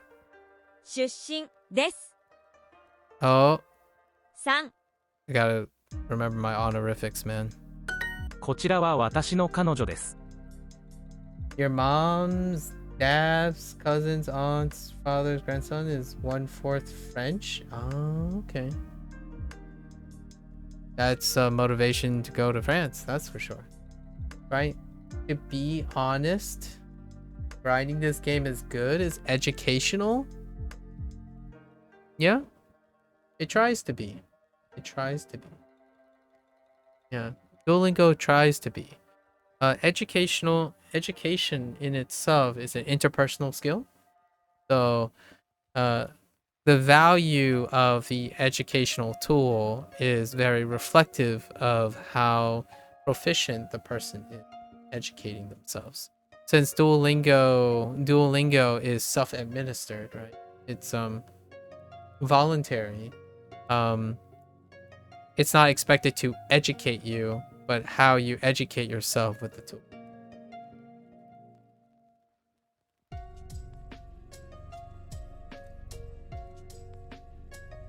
Fair enough. I will... Okay. Okay. You don't like Germany. Wait. Or something.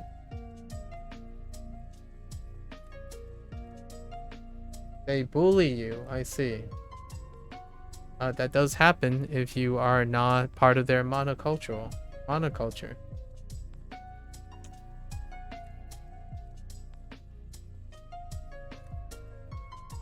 Yeah, it does happen when you're not part of their monoculture. Jojo has apparently Jojo has experienced discrimination against discrimination in Germany or living in Germany. こちらは私の彼女です。こちらは私の彼女です。こちらはwait, oh, 私の okay. 私のこちらは私の彼女です。彼女です。こちらは私の彼女です。こちらは私の彼女です。My friend is also from Korea. I guess they want me to say 私の友達も韓国出身です。韓国出身です。私の彼女も空手をします。私の彼女も空手をします。彼女も空手 Where is my karate? 空手をします。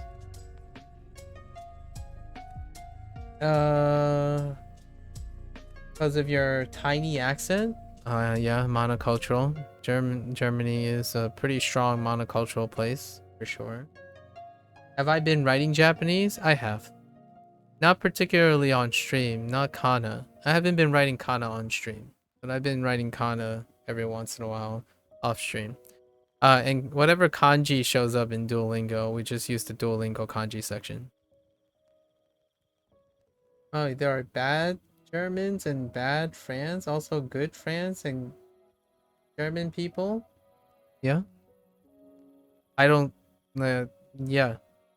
I see there are Germans and there are French people. For someone like me, 37 years plus, there are people, is what I'm saying. No one wants to be defined by their worst. Again, there are people. They are both defined by their worst and their best. The answer is both, all the time. There aren't bad Germans and good Germans. There are Germans who can be in their worst and their best. Cross-sectional viewpoints would suggest there are bad and good Germans, but bad and good Germans are one and the same.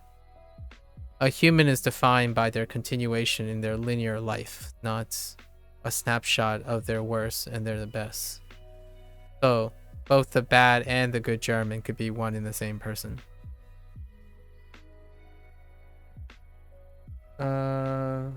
Right. Jojo is about to happen again. I use races really loosely. Sorry, no worries. No worries. It's understandable. you're expressing discrimination against you. It can be a very painful experience. I grew up in the United States as a multicultural person. So, if you're a multicultural person like me, you find the pros and cons that work to your benefit of being someone who subverts expectations in the country you are. Although, with that said, I am American, and it's wonderful. If there's, in my opinion, if there's any country within the top 5 that are more acceptable to multiculturalism, it's the United States. And with that comes trading in rules and regulations and messiness. That messiness is part of the whole package of living in a country that is defined by a diversified population.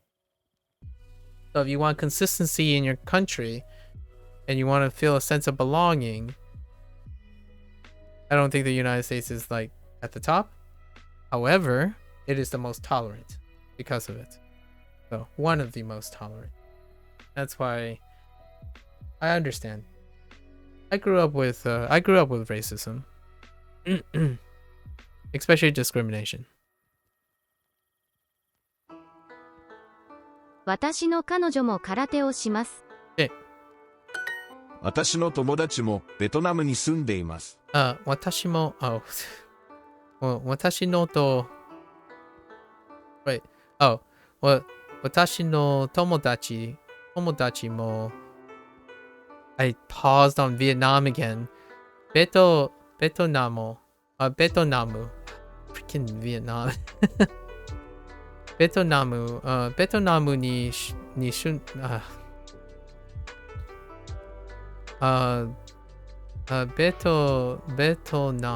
ベトナムに住んでいます。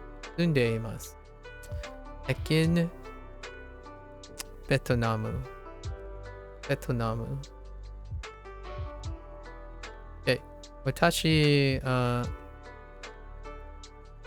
私の友達もベトナムに住んでいます。My friend also lives in Vietnam.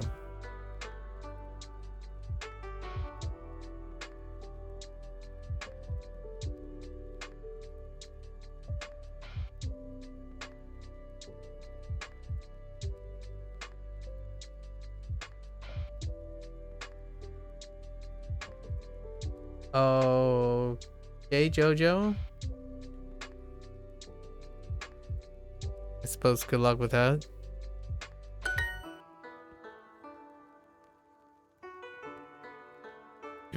I imagine one might be joking about that, but I can't really tell. Hard to know. Hana. Yeah, it might be multi-layered, but it's also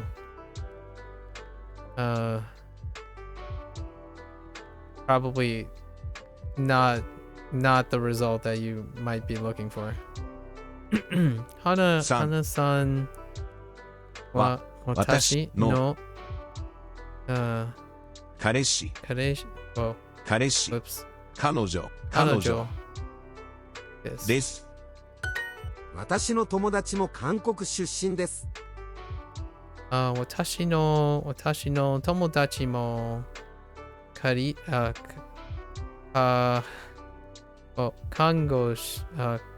国出身です。My friend is also from Kangoku.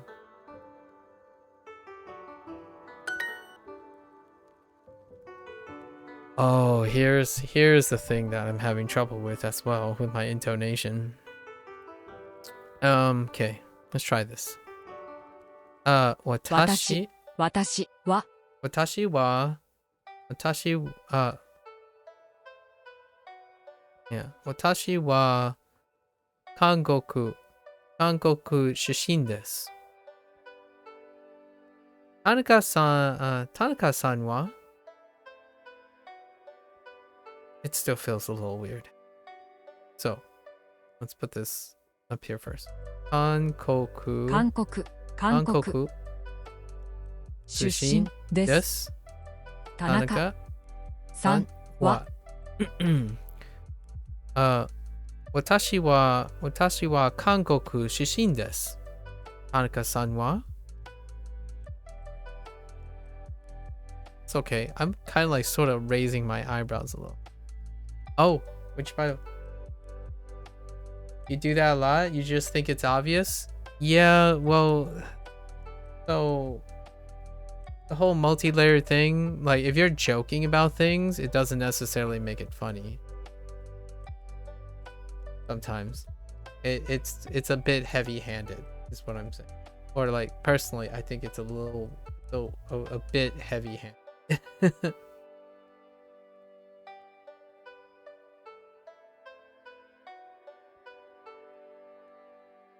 That's what you use with your sisters? I see.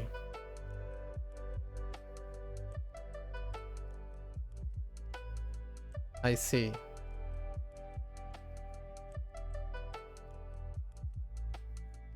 What was I gonna say? Oh.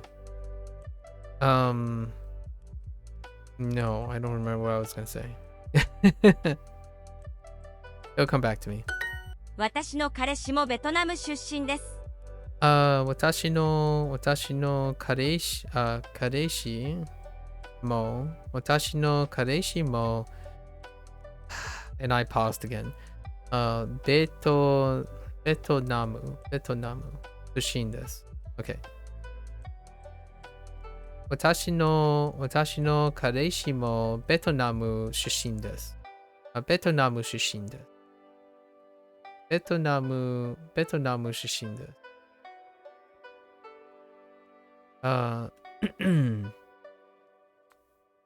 My boyfriend is from Vietnam. Is also from Vietnam. It was another correct answer. エリカさんは中国出身です。エリカさんは中国出身です。Oh, I forgot the honorific, right?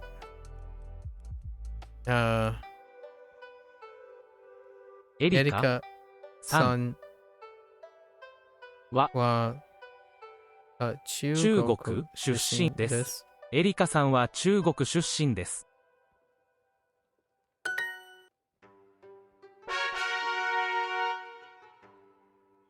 They're so far behind. However, I have to take a bathroom break.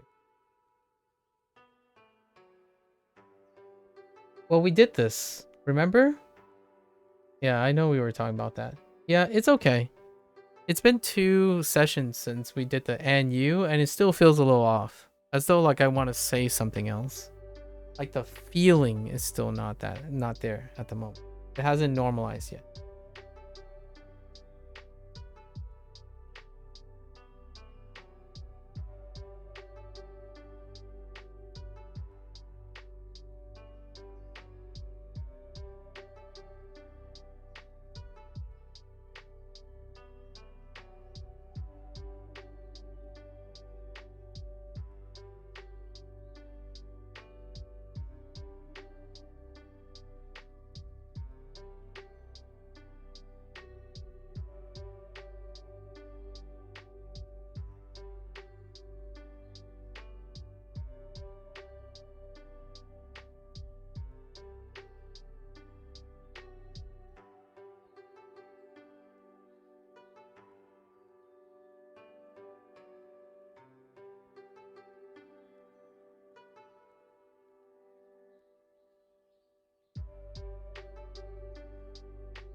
bladder is tiny today. Oh, wait.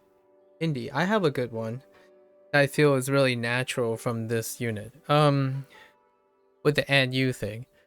So it's kind of like the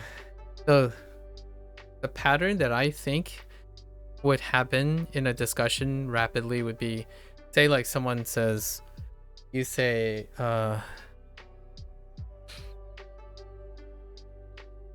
you're probably gonna say like kyo, kyo wa dou desu ka, right? Or kyo wa dou, just end there is fine, dou ka, however you want it. And then I would say something like daijoubu indi inde sanwa, right? Inde sanwa. And you would respond with like something that's fine, like that's okay. The one that I kind of like is the expressive one, where I would say something like udon, and we're gonna do this in a polite form right now, right? Because that's what we're doing right now. Udon ga ski desu. Udon ga ski desu. Indi san wa, right? And then you reply with something, and then maybe it's you add something, and you said also tempura, and I would say honto desu ka? Honto desu ka? Watashi mo tempura ga suki desu, right?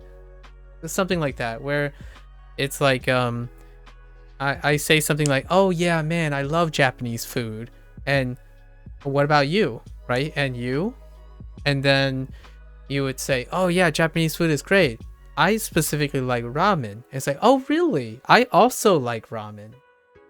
That's coming from this unit, and I can see myself using those phrases like honto desu ka?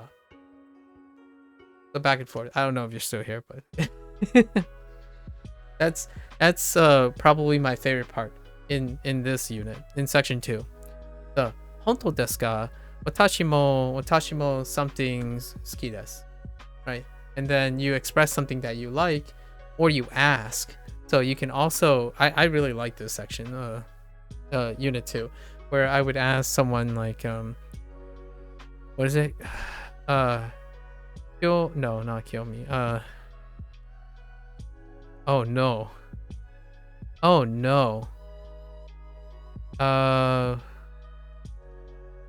Yumi? Imi?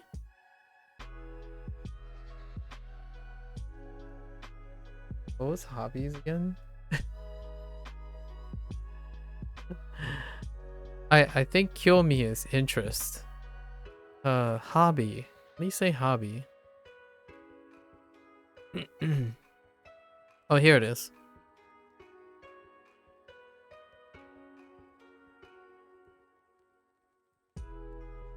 Oh, shoe. Oh, shoe me. Sorry. Yeah. It's fine. It's here. Shoe me. So like, the natural conversation would be like, I would ask you. This is something I would actually ask, right? Shumi wa arimasu ka, right? Shumi wa arimasu ka? And then someone will suggest, I'll take care of Jojo. Good luck, Jojo. Good luck with your vacation as well. You can ask someone, what are your hobbies? And then you will reply with something like, oh yeah, Sumi. Oyasumi Nasai. What? Oh yeah, Sumi. Oh yeah, Sumi Nasai. What? Why would you say? I'm done with you. Get in the closet. Is that what I think it's saying?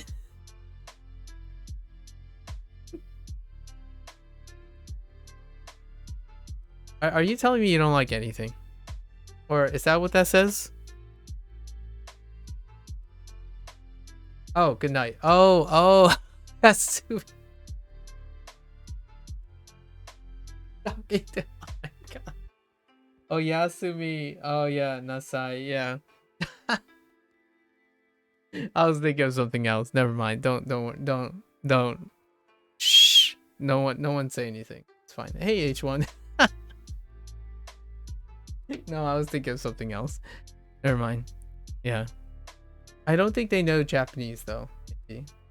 666 days streak. Nice. Wait. So, what would you say? Okay, so you say like a hobby, right? Like, how do you? We can say a lot of hobbies right now. Like, I don't know. Saka, Saka was Saka ga suki desu, right? And then I would say something like, honto desu ka? Right? Honto desu ka? Watashi mo saka ga suki desu. You see what I mean? So I like this section. This section is amazing. I really do enjoy this section. This unit. Section 2, Unit 2 is awesome. It actually feels like I need to get used to saying those phrases. That's it. Okay. I remember seeing those two characters again, and I don't remember what they mean.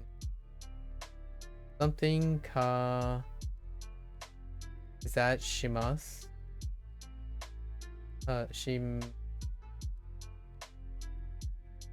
No. Kimasu. Something kimasu. Kikimasu? Is that kikimasu? You like to sing? Or okay. Sampo.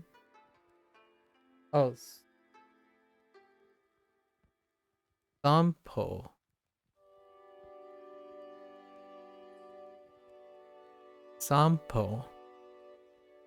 Go on walks. Oh. What is... Okay, so that kanji, if you're going on a walk, is... Do I know to go on a walk? Is that like... I don't know. Or is it the same going... No, I don't know to go either. What? So sampo is walks. And to go on a walk. Oh no, that's ski. Oh wait, that's just ski desu. Never mind. Does that really say... Oh, the whole phrase is to go on walks? Sampo means to go on walks?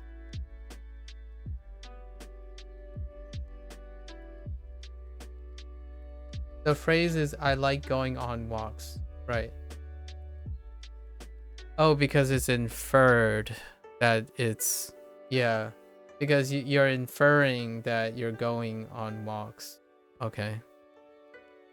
Instead of saying I like walks, if you know what I mean. So, is sampo itself walks or going on walks? Because what I mean is, from the way I infer it, it would say something like, I like walks, as in like the idea of walks. Or walking. As opposed to the act of going on walks. If you know what I mean. I don't know if you know what I mean. Perhaps that's just being a little bit reading too much into it. I'm not sure if they differentiate or not.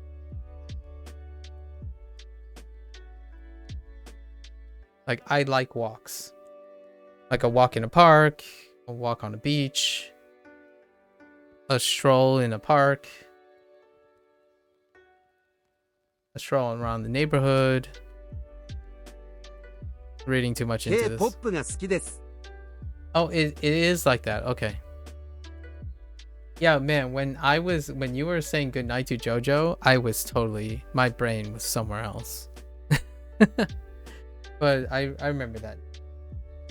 Because your Nashita Nasai Is it not? Oyasumi, right? Oyasumi is... What tense is nasai?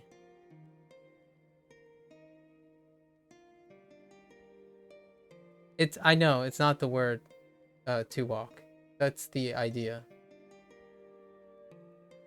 So when I think of I like going on walks, it would suggest that it's the word to walk, as opposed to I like walks, which is the concept of walk. And that's kind of where I was a little confused as to what sampo. Sampo is walks, the concept of walk, as opposed to the concept of walking, as in to, like, going on a walk. Sampo is walking as exercise. Yeah, a concept of walking. And just to clarify, right? Because in English, people will still say I like walks, as opposed to I like going on walks. There are a lot of people who like runs, but they don't go on runs. If you know what I mean. Or running. People like the concept of running, but they don't like running itself. We sound so Japanese, but in an English way. Sorry, no disrespect for the Japanese people, but I feel like we're having a Japanese discussion only with English right now, as per usual. But what do you mean there's a difference between I like walks and I like going on walks? Well, there is a difference. You can like the concept of walking, not actually going on those walks. It's kind of like touching grass. You don't actually touch grass. You like the concept of touching grass. You feel me? I don't know if you feel me. Figurative versus literal. Like, we say a lot, but no, people don't actually touch grass when they go outside. A lot of times they actually just hit asphalt and like concrete and sidewalks. They might even, some people say touch grass and they live in a concrete jungle, you know? That's kind of what I'm thinking. Gotta be sure about these things. K-popu. K-popu ga suki desu. How do you feel? Okay, Indy. I talked about this yesterday when I was pronouncing. How do you feel about people saying ski instead of ski? I don't know if you hear the difference, but my mouth is doing something different. Like, instead of saying ski desu, you're saying ski desu. How do you feel about that? I think you can get away with it for sure. Like, if you just say ski desu instead of ski desu. But your mouth is definitely doing two different things when you're saying ski desu versus ski desu. No, not tsu, not tsuki, ski and ski. We're talking about ski desu and ski desu, as in like picturing suki as ski, S-K-I. When people write like for short ski, that's how you pronounce ski. I don't think so. I don't think that's how you pronounce ski, but that's just me being a snob, I think, at this point. Because you can actually hear someone slightly say the su. It's kind of like du instead of du. Du and du. Like I said, they're teaching an accent. Yeah, and I'm saying, what do you feel? Yeah, they're teaching you yaw. Well, how do you feel about it? Because I'm saying ski, and not like ski and ski, right? Ski versus ski are the sus and sus. However, I'm not saying ski, I'm saying ski, which is really close to skiing. What is your preference? I think one takes a little bit more of an effort, so maybe I should I feel like defaulting to ski. You feel like it's a cool shortcut to say the word? It helps that it's shorter. I'd like to know your thoughts on something else when you get to it. It'll be something casual later on. Ooh. And I actually feel the shortcut is fantastic. If you just say ski, it offsets the like I want a shortcut for shichiji. Do you have a shortcut for shichiji? I'm just gonna avoid saying 7 o'clock if that's gonna happen. One day I'm gonna go to Japan. And someone asked me what time is it, and it's like at 7 o'clock. I'm like, I don't know what time is it. Nani? Nanji desu ka? I'm just gonna avoid saying shichiji. I can hate. I really dislike shichiji. It almost feels like I'm constantly having to make extra effort. Also, if someone's from if I don't think I'll ever find myself saying betonamu, so that's fine. If someone says betonamu, it's fine. But I don't think I'm gonna come up with betonamu right off the bat. Am I asking for tips on how to say it? No, I'm well, yes, sort of. I'm asking for tips on how to make it less effort. Like making it smoother. Instead of saying she, right? She, chi, ji. Is there a shortcut? No, can I say just can I just say, I don't know how you can shorten that. Like shichiji? No, that makes it sound like sha. Then I'm shying. Chiji, yeah. Chiji. Chiji. Chiji. I mean, I could slow it down and just say Shichiji. Shichiji. No way around it. Kangoku as well. Kangoku. Oh, we have basket instead of basketball. Yeah, there's no shortcut. Yeah. Just sounds like I'm shying too much. Chiji. Chiji. I could make the sh so quiet, but then that defeats the purpose, right? If I say chiji, if they only hear chiji, it's gonna be mixed up with something else, right?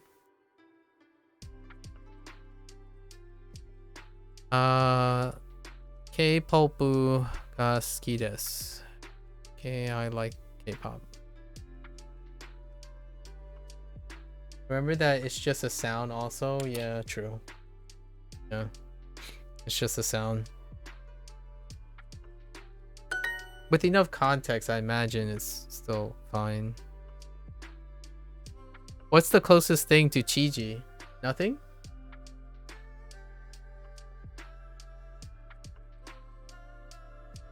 Chiji? Yeah.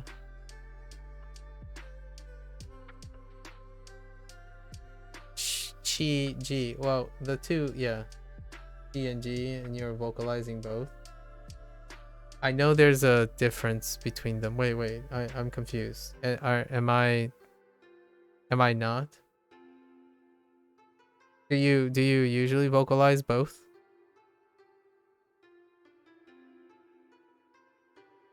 I'm actually confused about that comment where there's a difference between she and G and you're vocalizing both. Are you not supposed to vocalize both? You don't vocalize kana without the dakuon? Hey, you're the second person that said dakuten. Actually, SoCal said dakuten as well.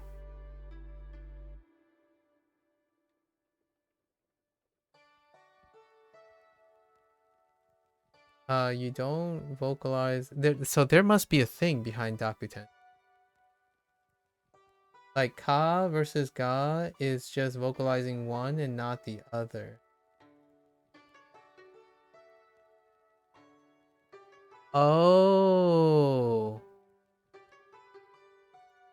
Wait a minute.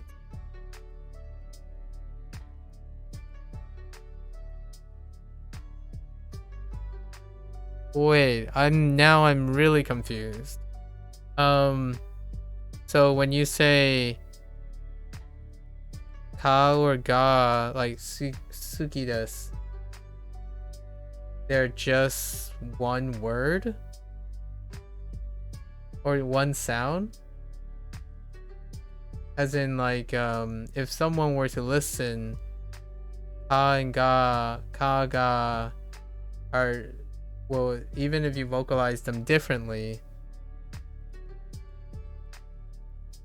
Oh, I know what you mean. You mean they can't mix it up because they can't be both present? I'm so lost. I'm trying to figure out what you're trying to tell me. I'm way out of the box at this point. So the ka and ga one makes sense because they can't be present on top of each other. Like, they're not connected in a single phrase. Like, you don't ka ga it in that particle sense. But shichiji is two phrases too. So like shichi, right? Shi, and then ji, right? Shi ji, as in ji is separate from chi, right? Chi is separate from ji. But I'm vocalizing both regardless of what's happening. So I'm not entirely sure I get you about the shi and ji, where you vocalize one and not the other. I'm a little confused.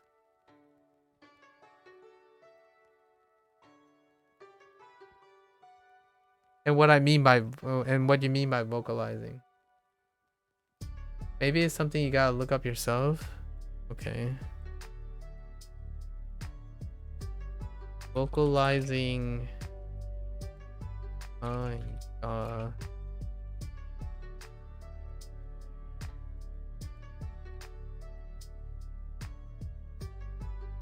Why can Japanese people distinguish the difference between the sound of ka and ga and to and do while lots of people can't?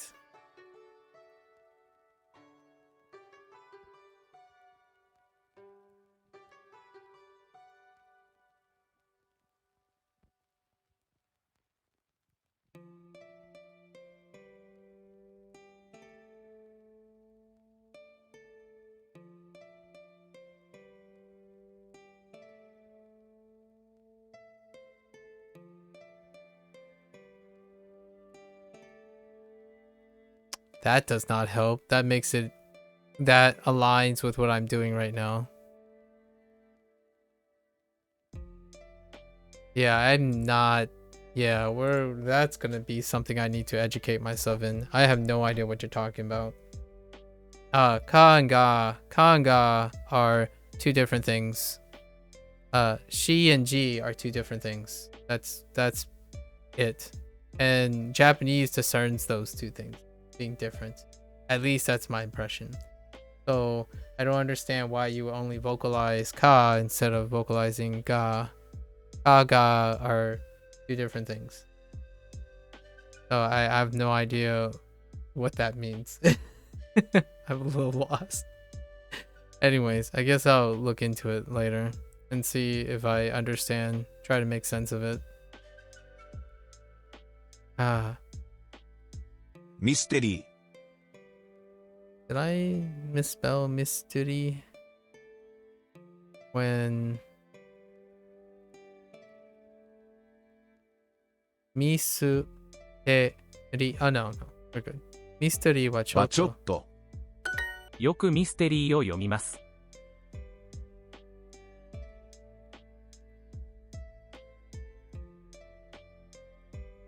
Yeah, I really have no idea. There are 4 different sounds, period. Right now, I'm operating on the idea that I can tell them apart. So I have no idea why I wouldn't pronounce them apart either. よくミステリーを読みます。よくミステリーを読みます。よくミステリーを読みます。よくミステリーを読みます。I want to say the easiest way to describe it, it would be that your vocal cords vibrate for G, but not she. But for both, you're saying she. I'm not. I'm definitely not. And I can record and prove that I am not. Chi-ji are 2 different things. She, chi, ji. Chi, chi, ji. Chi-ji. I'm not saying ji, she, ji, or she, ji, ji. She, ji, she. There's no way I'm saying she, chi, she. No way. Absolutely not. So that's probably where I'm confused. And my vocal cords do vibrate for G. So that's where I'm so confused. And ga and nga are kind of, I can kind of see that. But yeah, G, it's vibrating. It's vibrating like crazy. It might not be as long as she, but there's no vibration in she. So I'm not saying she, chi, she. She, chi, she. That's what that sounds like. Shi, chi, she. Shi, chi, she. Shi, chi, ji. Shi, chi, ji. There's a vibration. She and G. I'm not saying she and she. She and G. She and G. She, G. So if it sounds like the same in the microphone, then I have something to worry about. Like I'm concerned if I'm saying she twice. But there's no way I'm saying she twice. Do you wait. Are you hearing the same thing? So my she and G are the same? Oh, now my mind's blown. If she and G sound the same thing. So shi, right? Shi versus shi, so chi. I actually think that's even harder. What the heck? Shi is so much harder than shi. So right, I'm picturing this. She, chi, G, right?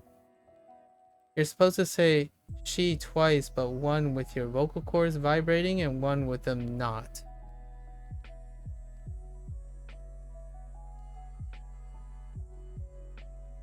Oh, wait.